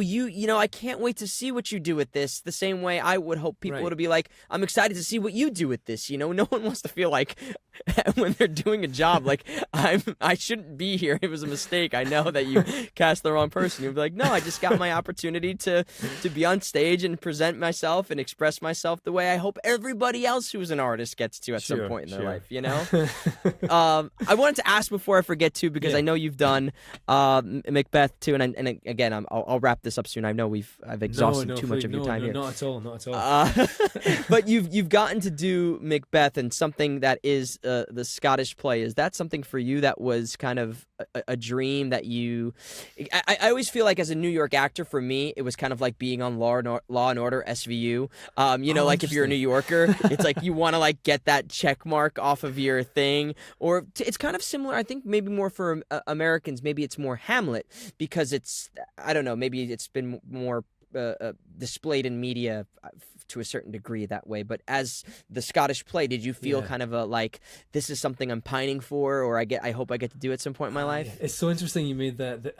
That was not the analogy I was expecting you to. Oh, to really? Make. In terms of a Law and Order thing, I was like, oh wow, that's what you went for. I was expecting you to say like I'm trying to think now of really, really quintessential. I suppose. I don't know. I was expecting you to say like I don't know, like View from the Bridge or something. Oh, sure. Maybe I was thinking theater. I was like, oh, cool, Law and Order. It wasn't. It wasn't something. I think no is the short answer. However, it was. I think possibly partly because I'd spent a lot of my career auditioning for much more supporting roles. I'm happy at seeing my kind of groove in that way, where I wasn't necessarily playing leads and making the most out of the lines that I had, and then aspiring to be the actors that are in loads of stuff, but you don't necessarily kind of always remember their name, or they're not they're not leading it or whatever. Yeah. And so when that came along, I mean, to be honest, I don't know what came over me, because I think I was asked to audition for Banquo first, and Yes. then I asked if I could audition for Macbeth, which is really out of character for me. It's like, I'm not the type of person that's going to be like walking up and saying, "Here, read me for this part as well, see me for this part." So I can't remember why I thought, but there must have been a part of me that thought, "Screw it, why don't I go for Macbeth as well?" and so yeah, it went my way. And then you have that 5 minutes of being like, "Oh my god," and then a massive fear just sets in. Like, whoa, I've got now a mammoth task ahead of me. So it wasn't something that I had always aspired to. It was always a part that obviously I had recognized and seen before and thought was an amazing character. But it was kind of, again, because I don't even know why I said I want to be seen for that part. I can't remember. Maybe I was just sort of, I think I maybe just come off another play, so I felt like I was sort of confident and willing to try and punch above my weight. Sometimes it works, rather than being out of work for 7 months. I'm like, yeah, absolutely, I'll see you for whatever. Yeah. And that was a learning curve though for me as well. I mean, obviously, I don't think you can attempt a size of part of that and not come out with any learning experience. But it's only once you start getting into that text where you realize like how much is there, and it's so rewarding as an actor, because some of those lines are incredible. They've been said for however many years, and the more you look at them, the more you just sort of appreciate the poetry that's there and the thoughts and everything behind it. It's incredible. And then also the weight of carrying a play, which is something that I hadn't. I don't think I'd felt to that extent before. I'd been in plays where it'd been more shared, but there was definitely I think I used to enjoy that thing of sort of being able to go off, enjoy the play, and knowing if it wasn't successful, it's like, cool. It's like, they're not going to be writing about me. So that's fine. But then eventually you kind of have to take responsibility for that and die on your own sword, so to speak, if it doesn't go your way. And you're like, oh, okay. Yeah. And this is where I start to believe, and not that was sort of, it wasn't, like, I'm in no way a celebrity, but I've got some friends that are celebrities, and you start to realize that regardless of the size of the role or the point of success that you hit, that there might be certain aspects of your life that become more enjoyable. Maybe more things open up to you, maybe more opportunities open up to you, maybe you're auditioning less, but I don't think that anxiety goes away, or that whatever those pressures that were before, that feeling of leading a play, it's all still there. I think if you care, it's always going to be there, and because everyone's human, and even if you're leading a huge big Hollywood blockbuster film, it's like the anxiety is probably even more. Yeah, I think that pressure, again too, I think you different than certain careers where you can kind of get lazy to a certain extent. I feel like you're, as a performer, and when you get into these titular roles where you're the main character, whatever it is, like the audience always has that same barometer of like, you're not going to bullshit past me, and you won't continue to work if you don't do something that is compelling or inspiring. So that fear, I think, will always be there, whereas in certain other jobs, maybe, or when you get to play a side character where you're like, okay, well, that person's going to do the heavy lifting for me, so I know that I don't have to show up. Where Macbeth, I mean, that's something where you're setting the pace. You're setting the pace. And if you don't show up, then how can anyone else be expected to show up? Absolutely.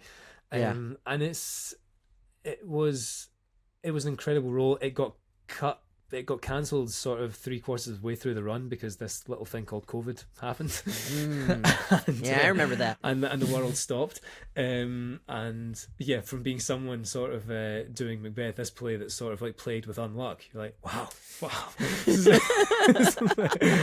they weren't kidding. Wow, man. Well, did somebody say it in the theater? Is that why? Is that what happened? Is that what caused all this? Yeah, I know. Yeah, wow. Who said this in the theater? This like set the world on fire. I'm sure there were. I'm being sarcastic, everybody. Yeah. If only the play had that much power. I know. But it's an incredible piece of work. I love Shakespeare. I often do believe that it's more fun for the actor than it is for the audience. If I'm totally honest, for a contemporary audience, very much I feel that's right. believable. And I think I have seen versions of Shakespeare that I've absolutely loved, and it's been great and have been sort of taken away. There's been others where I've thought like, yeah, cool, this is fine or whatever, but from doing that now, I've recognised that maybe the audience are liking it, and that's fine, but there's going to be an actor up there that's having the time of their life, just kind of exploring this incredible writing. And I think I respected Shakespeare, and I wouldn't say I was I want to just do Shakespeare for the rest of my life, but after doing that, and I'd done Shakespeare before, I'd done plays, I'd done Julius Caesar, and I'd been fortunate enough to have a tiny part in King Lear in a TV version of King Lear.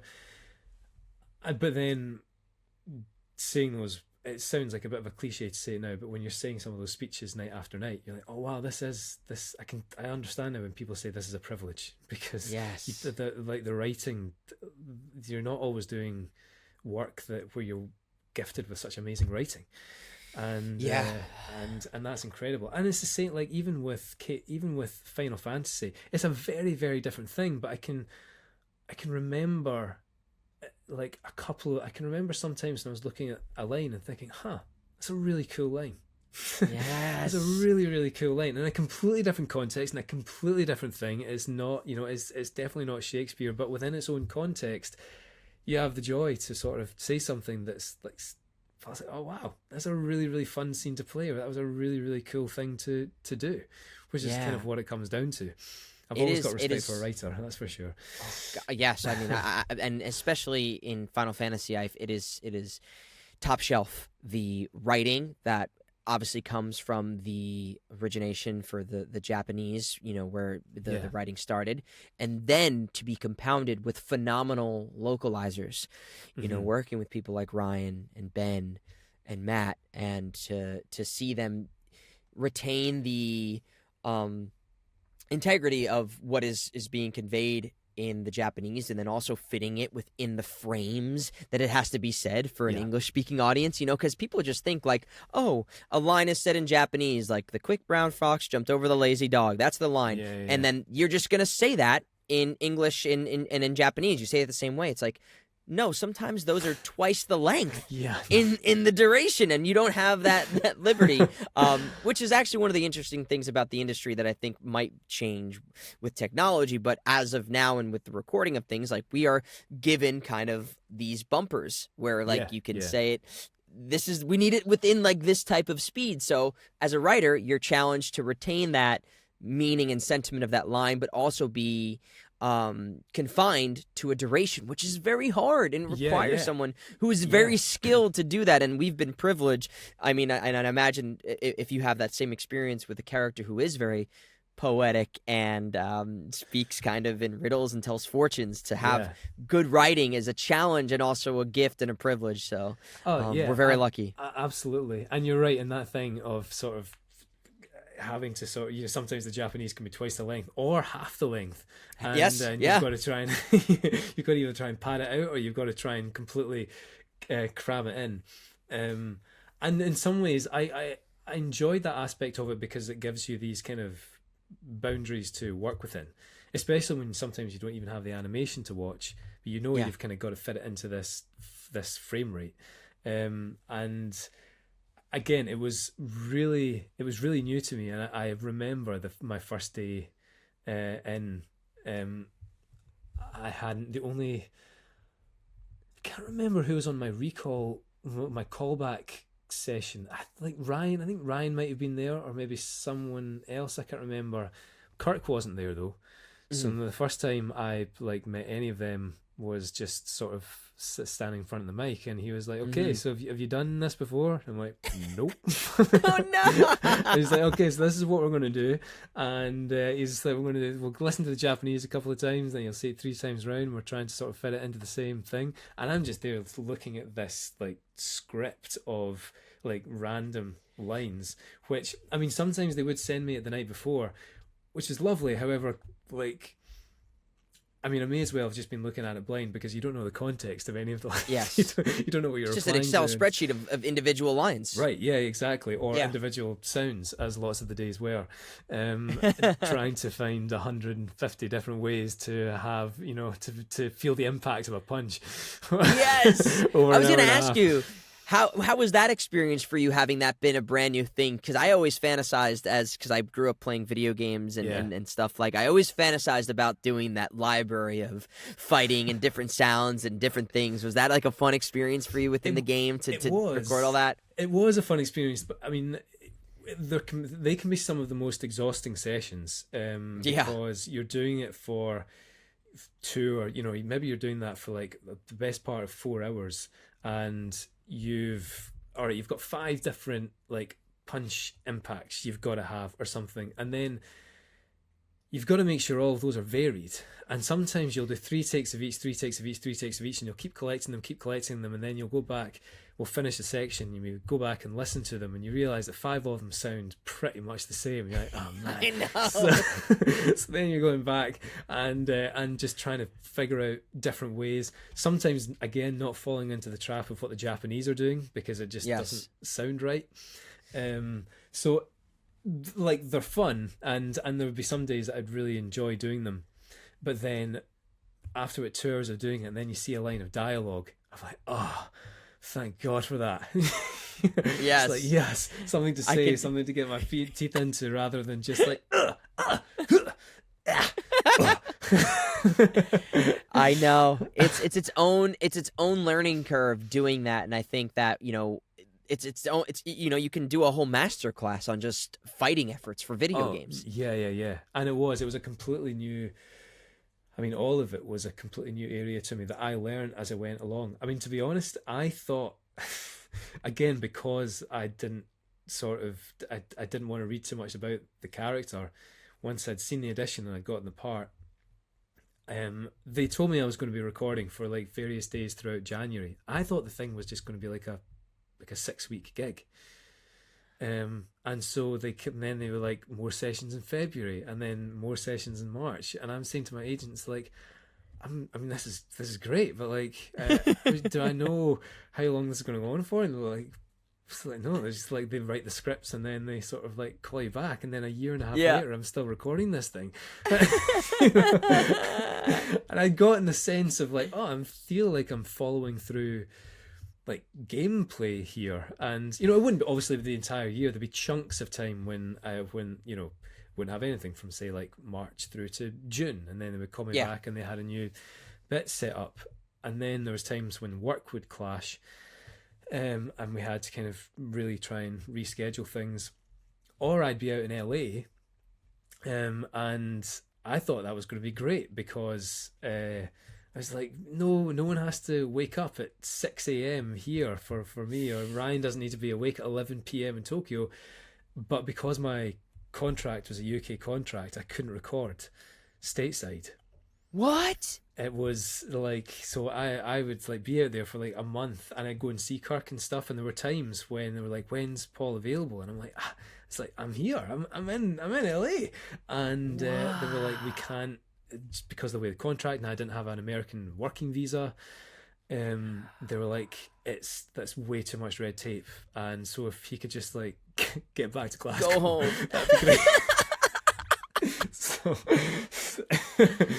that's fascinating. Yeah, I've never I mean, It makes sense, I guess, when you explain it, but you would not think, like you said, I'm here, it's easier for everybody. But yeah, I know. I was like, oh yeah, and I like a full respect for Kirk and Justin and Martine. They were getting into the studio for about 6 a.m.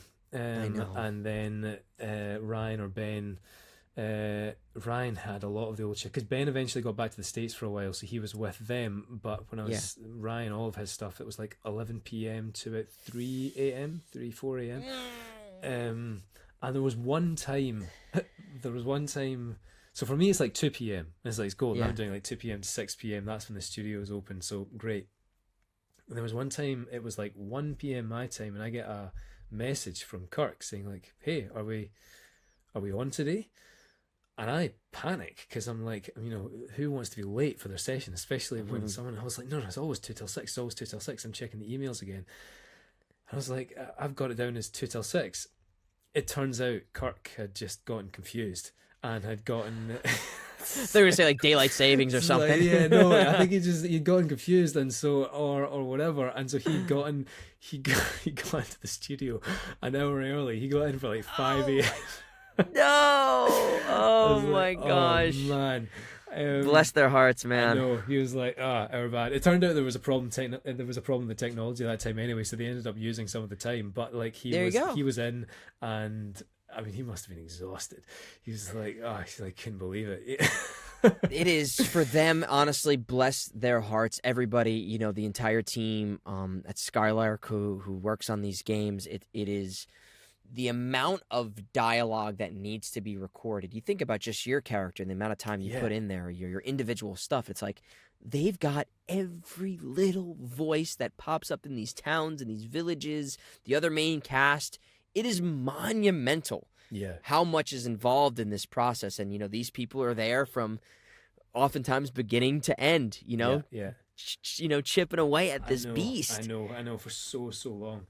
So, out of curiosity, when you auditioned for it, when you saw the audition, was there like a reference that they wanted you to stay close to, or were you like were you just going in with your own interpretation? I went in with my own interpretation, but I do remember that I had a callback for it, and I have a habit of when I do auditions, I do it. Oftentimes I'll do it 2 different ways, or like one I'll have real fun with for myself for voiceover. I'll do it, and I went real Southern with them. I went really, and then I did a callback, and if I'm remembering correctly, I pulled that way back. I found the middle ground of retaining a lot of that country boy type of stuff, that spunk, but really just playing it real. And so I didn't have a reference, but then when I went in, I remember they were like, we like what you did in that callback. Right. Let's stay with that, which, again, like we were saying earlier, sometimes you find that reference and you're like, you hear it and you're like, your instinct is to match that, or to like find the musicality maybe on one line. Like if it's like, if the line is an like, that's what you're talking about. And they go, that's what you were talking about. Yeah. You like, my instinct is to go, that's the way you say, rather than just having it maybe be like, that's, like you can find your own individuality within that same line without having to be a copycat or a mimic, so long as it's not picture dependent or flap dependent. Right. Sometimes there are restrictions that lead you in. So it's a balancing act. Yeah. But you had that they were referencing that for you within your callback. They sticking to that. They sent. I mean, it wasn't like the edition came to me. It was like it was a blanket.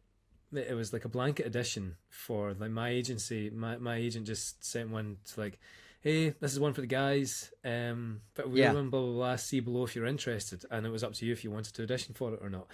And they had that clip from the clip that we were talking about earlier from Dirge, and they'd said looking to stay really close to what's already been set up. And then they had also sent they sent a voice reference of that, and they'd also sent a voice reference of the Japanese of from Rebirth. So and I think obviously that was just to try and like match the energy, I guess. And so I sent in I sent in a few takes. I think that was in October, and then by I think November time I was in a callback, and I was rehearsing a play in Manchester at the time, and then we worked, and they were like, let's see. We were trying a couple of versions where we were trying to keep it more grounded, and then there was someone like, well, let's see what sounds like when we push it to our max. Let's give ourselves a range and stuff. Yeah. And then I found out I got the gig, and like come January I was going to start recording, but I didn't. It hadn't been particularly clear to me which version they were really looking for. You're like, all right guys, how you doing? Or all right guys, how you doing? So I was like, where are we? And we found it as we went along, obviously. And there are times when he goes, soars into his falsetto, and he's there for the comic thing, and there's more when it's more grounded or whatever. But it was always an interesting thing where I was like, oh yeah, they had something in mind, something had been created, and they did want to sort of like stick with that. And I'm curious for the other actors if they were just like, we're starting afresh, we're starting a blank, and let's see what we've got. I think because there's been so much Final Fantasy VII that's existed in various things, whether through Kingdom Hearts or Advent Children or Crisis Core, or there's been so much establishment. I think that there is, from my understanding, this is my own opinion, I don't know this to be true, that there is some sort of through line that they want to keep to a certain extent. I don't think, I wouldn't imagine, they would have said, okay, Vincent Valentine sounds this way, but now we want him to have a super bright voice. There's between Steve Bloom and Matt Mercer, there is a bit of a through line there as well. Even though it is a different actor in this role, and I was talking with Caleb about that too. I think that while they have similarities within the way they play Zach, him and Rick Gomez, there's just different. The way he described it, which was great, was like there's just different souls in this version of the performance. And I think that's a great way of looking at a lot of these things for characters that have existed. It's also its own standalone thing in a certain degree. The storyline is what it is for this. It's not necessarily dependent upon those other things. I know there's been comments made about like whether this has stuff from if the plot is connected, and I don't remember that answer, so I'm not going to comment on whatever that was said. I don't remember the answer, so ignore. And I don't know, but there within this world, there is obviously it's there's things that are different. It's a longer game by certain means. There's things that didn't exist in like my characters. I speak from my own experience. There's dialogue that my character did not say in the first game, that he now says in this remake. So, and granted, my character just never had a voice, so it's also unique in that ways too. But which is also amazing. For you, was that something that the fact that the character existed in different iterations, was that exciting, or was that did you find that exciting, or did you just make that, like you were saying earlier, that conscious effort to say, I don't want to hear whatever was said and I want to make this my own, even though you were getting fed a little bit of it? Yeah, I think once I got in the gig and I knew that what I'd given them was based on like what they asked for, like giving a version of something that was within that bracket or within that range or whatever, it was like, cool, okay, so they like what I'm doing, that's the direction they want to go, and that's great. And from there, from this structure, then I can start to make it my own. And I think for me that was, again, I let myself just do it purely with Kirk and Ryan and Ben, and I never got, not that I know of it, there was never any feedback that came back saying we need to do massive changes or anything, so that it went on and everyone seemed happy, which is great, and it gives you more confidence that that's what I'm doing and it seems to be working for everyone, so happy days. And so again, I think my development of it just lay within kind of looking at the lines at the time, what's the context of this, because it got to the point where I was more curious. I thought maybe I will sort of start to Google more stuff. But then I stopped myself from doing it because I thought, no, as soon as I start trying to please everyone's opinion of what this should be, then it's like I'm finished. Yep. And I think, again, coming back to the sort of the roller coaster of naivety, I think I was allowed to enjoy the job for when I was doing it because I didn't understand, or I didn't appreciate the kind of, I didn't have the weight of what was sitting on me from some people. Now I feel that now, and it's amazing. And I think one of the incredible things that I've experienced is that the fan base for this just seems to be so supportive and so enthusiastic. I don't think anyone's there to try and sort of rip your head off, but you do feel the responsibility of wanting to do this justice for people that have like followed these characters for years, have a huge love and affinity with these characters. So of course I always wanted to treat it with respect. But I remember when I mentioned it to a cousin, having been very strict about my NDAs and stuff, I wasn't going to put anything on social media, partly because there was another actor that had played it and I don't know what the story was about recasting. I have no idea. Yeah. So I was like, I'm just not going to go online at all about this. And then I asked my cousin, I was like, are you a gamer? And he was like, yeah. He's like, I'm voicing this game right now, and it's like, it's Final Fantasy. He's like, what? The Rebirth? I was like, yeah. It's like, what are you saying? I was like, this character Cait Sith? He's like, whoa, yeah, man, everyone's gonna know. That's a heavy deal. I'm like, what? It's like, yeah, you're not hiding behind that. Everyone's gonna know who that is. I'm like, oh, okay. And so I think I was probably about 3/4 of the way through recording by that point. So I think by that point you're like, well, I'm balls deep in what I'm doing anyway. So there's no, it's like I just need to carry on doing what I'm doing. Yep. But it was never out of kind of it wasn't out of complete not knowing. I think I knew that the game was huge, and the more I did it, the more I realized I was really interwoven into the entire game. But I was happy just working with Kirk and Ryan, and if they were happy with what we were creating, then who was I to try and sort of like say otherwise? Because I was enjoying it as well. Yeah. And it's a weird.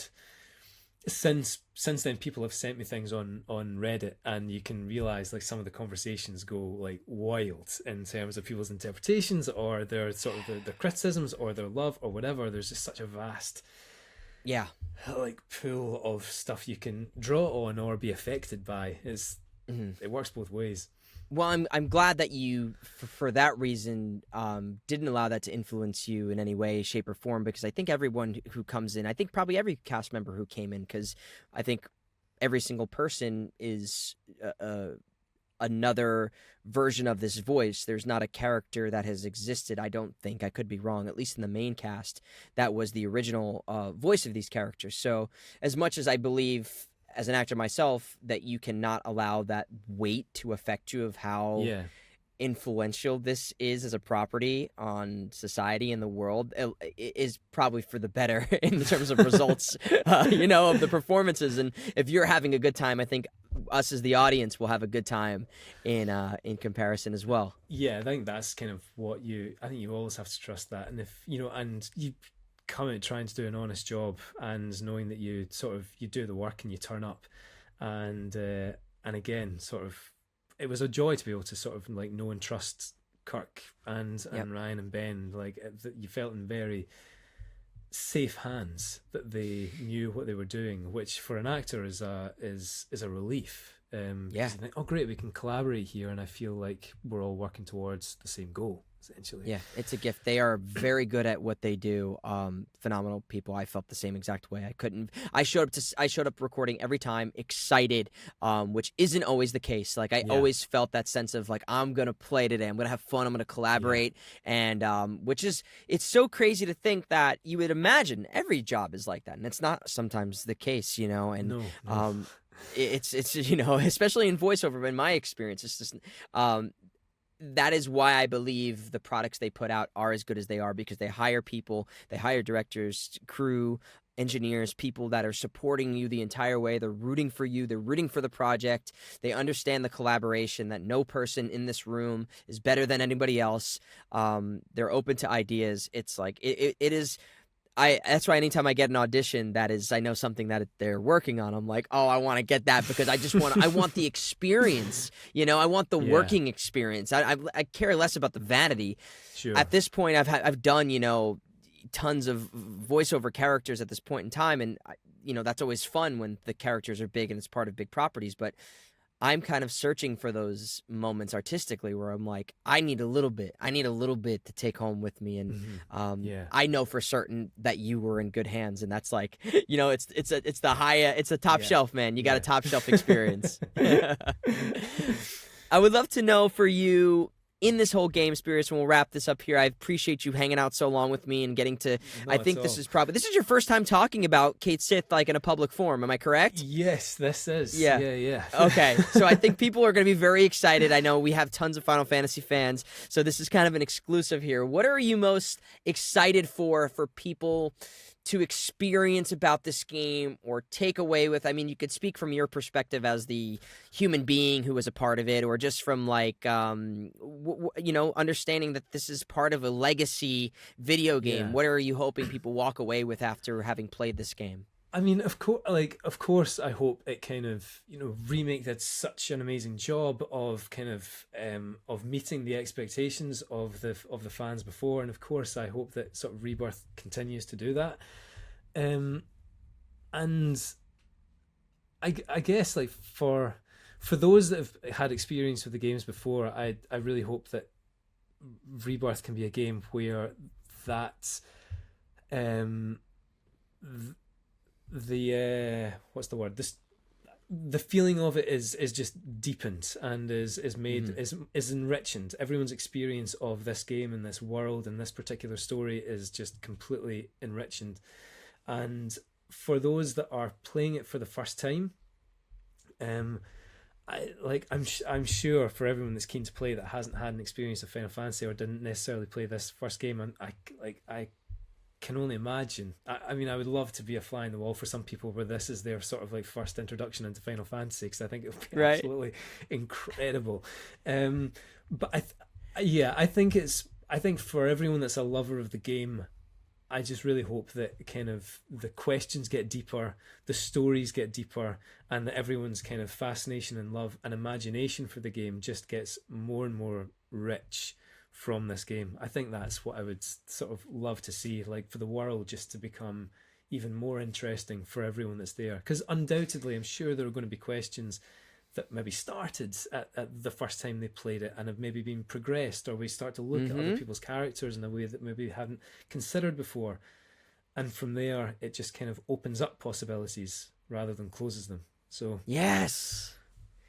Beautiful. I mean, that's such a wonderful way of putting it, and I'm really excited for the people who haven't played this game too, because the first game, it was it's kind of the introduction to this world and this characters and what's going on with the planet and Avalanche and the Mako poisoning, very kind of paralleling to things that I think people can relate to in real life. It very much introduces that higher power or elitist mentality and sucking the earth dry. We see that very apparent in the first game. And then at least from the original game, it opens up to this vast world that we're dealing with Sephiroth now and Genova and all of the intricacies that are happening within this unique individual story, so we get that huge setup and we get like the intro to all these characters and what's going on and what the fight's about.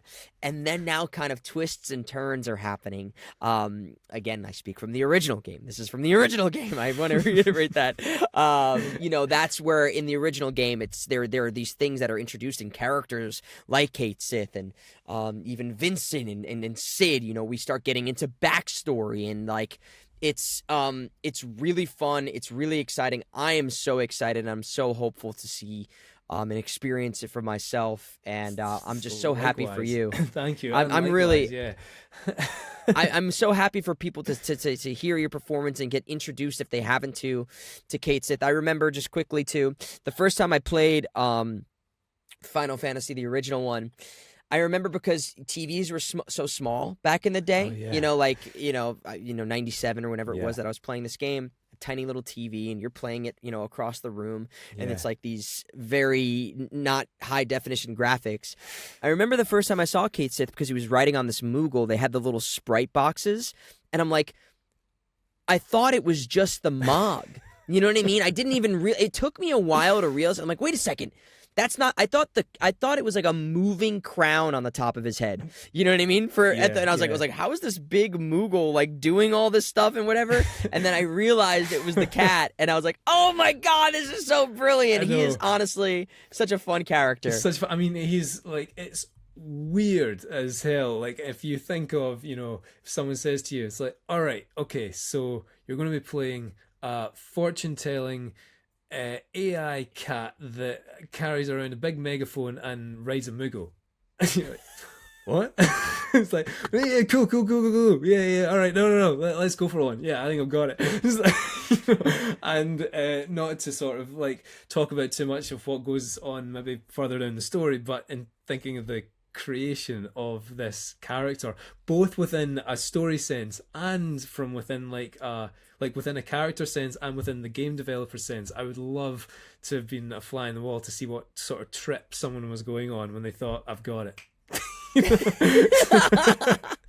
I love it. I really think people are going to enjoy Cait Sith, and that is, like you said, a brilliant culmination of how this wacky character comes to be. I mean, there's even like I saw like in like the trailer or the Game Awards thing, they show Cait Sith like running on all fours, and then there was a bit, I think it was maybe an Advent Children who was like riding riding Red 13 at a point in time. Yeah. Like there's just so much to this character, and so he's so complex and so interesting, and from all the stuff that I've seen and learned about him from everything else, I'm deeply excited about it for. I know, I can't wait to sort of like see the whole thing come together. As Brianna was saying, I think before, sort of not knowing like what the game looks like either, because we only know so much. We know what we've recorded, and then so we'll be experiencing it at the same time as everyone else. Are you going to play it yourself, or are you going to watch playthroughs? How are you going to experience it? I mean, that's the funny thing. I've not decided yet. I mean, there's a part of me which I think I probably will end up playing it. I'm going to treat myself to a PlayStation and get it and play it just so I can really start to.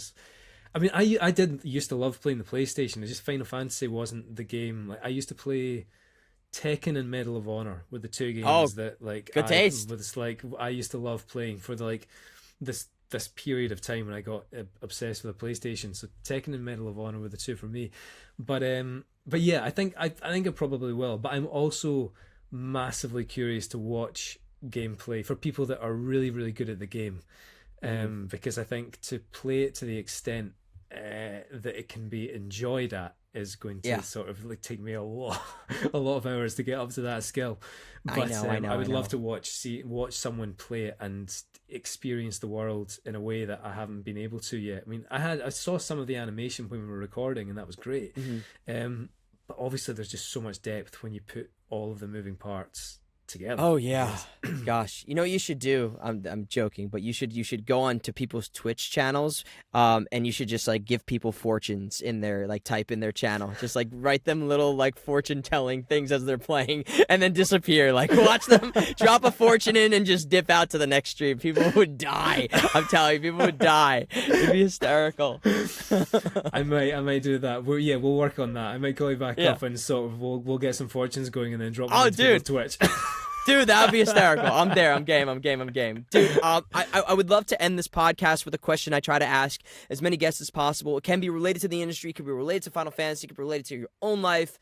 Is there an experience you've had in your life that left an impact on you as a human being or as a creative or as an artist, or it kind of summed up maybe like a moral or something that you think other people hearing would learn something from or be inspired by? I often touch upon things that are not career related, but there's also many experiences I've had that are career related that I think are like little snippets that, kind of like that Bryan Cranston thing. Is there any that stand out to you that you think that people would love to hear about? I think there was. It's kind of like, I think the same experience weirdly just happened 3 times round. I remember there was I think it was in my 3rd year of drama, when it was my 2nd year of drama school or something, I think, and I'd done this exercise, and the teacher took a moment to say, he was like, good, that was good, this is great, and then he said to me, you're a good actor. You need to remember that you're a good actor. That's why you're here. The rest of your time here is going to be you learning how to hone that. You're a good actor, and it's you're faced with so much rejection all the time, that you kind of you hold on to these things. And then another teacher said something at one point when he said hold on to your virtue. Always hold on to your virtue, because you will always have. Again, it was the same thing. There's going to be lots of knockbacks in your life that you've got to hold on to something, and you forget it so often. And then there was a self tape that I'd auditioned for something, and I arrived in the callback, and there was a director who respected, and he said to me, I didn't know what to prepare. I thought we were going to be just doing the same thing that I'd done before. And he said, we're not going to do anything. We're not going to prepare. I just want to chat with you now. I've seen your tape. I know you can act. Everyone that's here, I know you can act. And it was the kind of, it feels like such a simple thing, but remembering, I guess what I'm trying to get around to is remember the compliments. Yeah. It feels like such a simple thing, yet in the daily grind of all of the struggle, of all of the rejection, of all of the hard days you're going to go through, all of the days that even when you're working and that you don't think that you're getting it right, and you've had a terrible day in the voice booth or on stage or in set, and you've talked yourself into believing that like this is it, they're going to let me go. Remember the compliments, whether that's you writing it down on a note in your phone that you can look back at, or just remembering them there, because it's the things that have kind of like got me out of a hole. When you do, there's inevitably going to be times when you think, I can't do this. Like, I don't know why I thought I could do this, but I'm looking at a script and I don't know how to do this. and then you think, oh no, I did do that job, or I've got that job. Or someone said to me once, I know you can act, so we don't need to worry about that. This is just about a chat. Yeah. And he probably didn't think about it, the director, but it stuck with me. And I'm like, oh. And it's the same thing again, like Stephen Daldry comes like, oh, you did that really well. You played that really well. And it's actually just taking a moment. I guess that's what it is. Take a moment to hear the compliment and remember it. Because those are the things that are going to save you. And someone else once said to me, work with the people that enjoy what you do and stick with them. Those are the friendships you want to make. And again, I think for me, it always just comes back to ways you can hold on to your self-worth. Yeah. Always be prepared for the auditions, of course, because at the end of the day, if you don't get the job, you don't want it to be because you thought you didn't give enough work into it. And so I remember someone saying that to me once, like, always be prepared, because even if you don't get it, at least you can go out thinking, well, I did my bit, and it's not for lack of trying. And then on top of that, just remember the compliments. No, I'm a number one offender, like I said earlier, of self-sabotage, and I think a lot of artists are, and we the culture in the industry has a way of creating a feedback to make you feel, even though it's not true, like you aren't good enough, and that you shouldn't be doing this, whether that's by lack of work or lack of feedback from, like, we don't hear about auditions, why we didn't get them. How often do you ever hear, like, you were amazing, fantastic, but you're a little too young for the character? We never hear that. So it's easy for us to internalize that as we're not good enough. But when you start to hear things from people who tell you you are good and that your art affected them in some way, I definitely have that penchant to be like, yeah, I don't want to hear that, or Right. like, you're not telling me the truth, you're gassing me up, whatever it is. But if we do take the time to realize that can be fuel when we need it, because you're definitely going to get more of the other, which is, in this industry where Exactly. you feel like you're not good enough. It's an industry of criticism, and people are allowed to have their opinions, and that's completely fair game. And I think you've got to have a thick skin, and just appreciate and be fine with the fact that not everyone is going to necessarily like what you do, and that's fine. But it's on the other side of that, in a place where sort of self-worth can feel very easily damaged. It's not an ego thing. It's not a thing of walking around believing you're the best. It's absolutely not that. But guaranteed, if you're in this industry long enough, you're going to have your tough days, regardless of whatever you've done before. And so yeah. Remember the compliment. Remember the compliments, guys. Seriously, and a compliment to you right now is I think you are fantastic in this game. Thank you. Sincerely, I mean that. I am so excited for Cait Sith. I think he is a character that, again, here's the nerd in me. I think he, in the original game, was such an interesting mechanical character in the way that the mechanics of he was, that he was a gambler and also like a lottery system, and also he was a great magic user, but like not everybody really realized those strengths, and I'm excited to see the way that he fits into the party setup now with the combat and stuff. I mean, all the animations look fantastic, so I'm excited for you. I'm excited for what's to come. You are fantastic, and I appreciate you being here, sharing everything that you did, and I'm just really grateful to have chatted with you. Likewise. Thank you so much for having me on. It's been an absolute blast. I really appreciate it. Thank you. It's an honor. Dude. My honor, seriously. And everybody, February 29th. I think you're also going to be, when is KupoCon? You're going to be at that, right? Yes, I'm going to be KupoCon in Birmingham on the Sunday the 25th. Sunday the 26th and Sunday the 25th of February. Try and say that 5 times fast. Yeah. So that'll be next week for everybody here. Exactly. That's next week, just before a few days before the launch. So I'm looking forward to that. Guys, check that out. And everybody, I believe you have Twitter and Instagram, correct? Yeah, at Paul Tinto. I'm at Paul. I think on Instagram, I think it's _@ Paul Tinto, and then I think on Twitter it's at Paul _Tinto. Put those two variations together. If you start to find someone talking about Cait Sith, you know you found the right guy. There you go. Just keep trying the underscore in various places. We'll put that in the description. Again, thank you so much. I am so excited for you. Congratulations.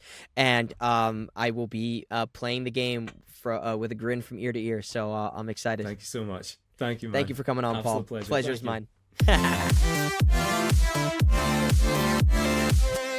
What an honor. What a privilege to be one of the first people to get to talk to Paul about voicing Cait Sith.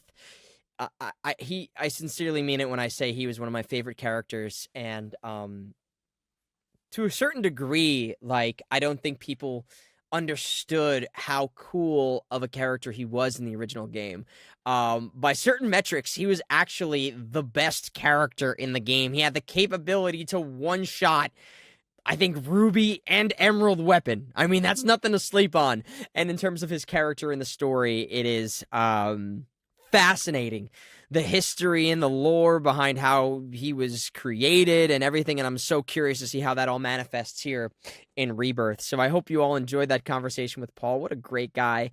Seriously, down-to-earth dude, and I hope you guys will give him a follow on social media and let him know how amazing he is, because I definitely think Cait Sith's about to have their time in the sun, in the spotlight, so to speak.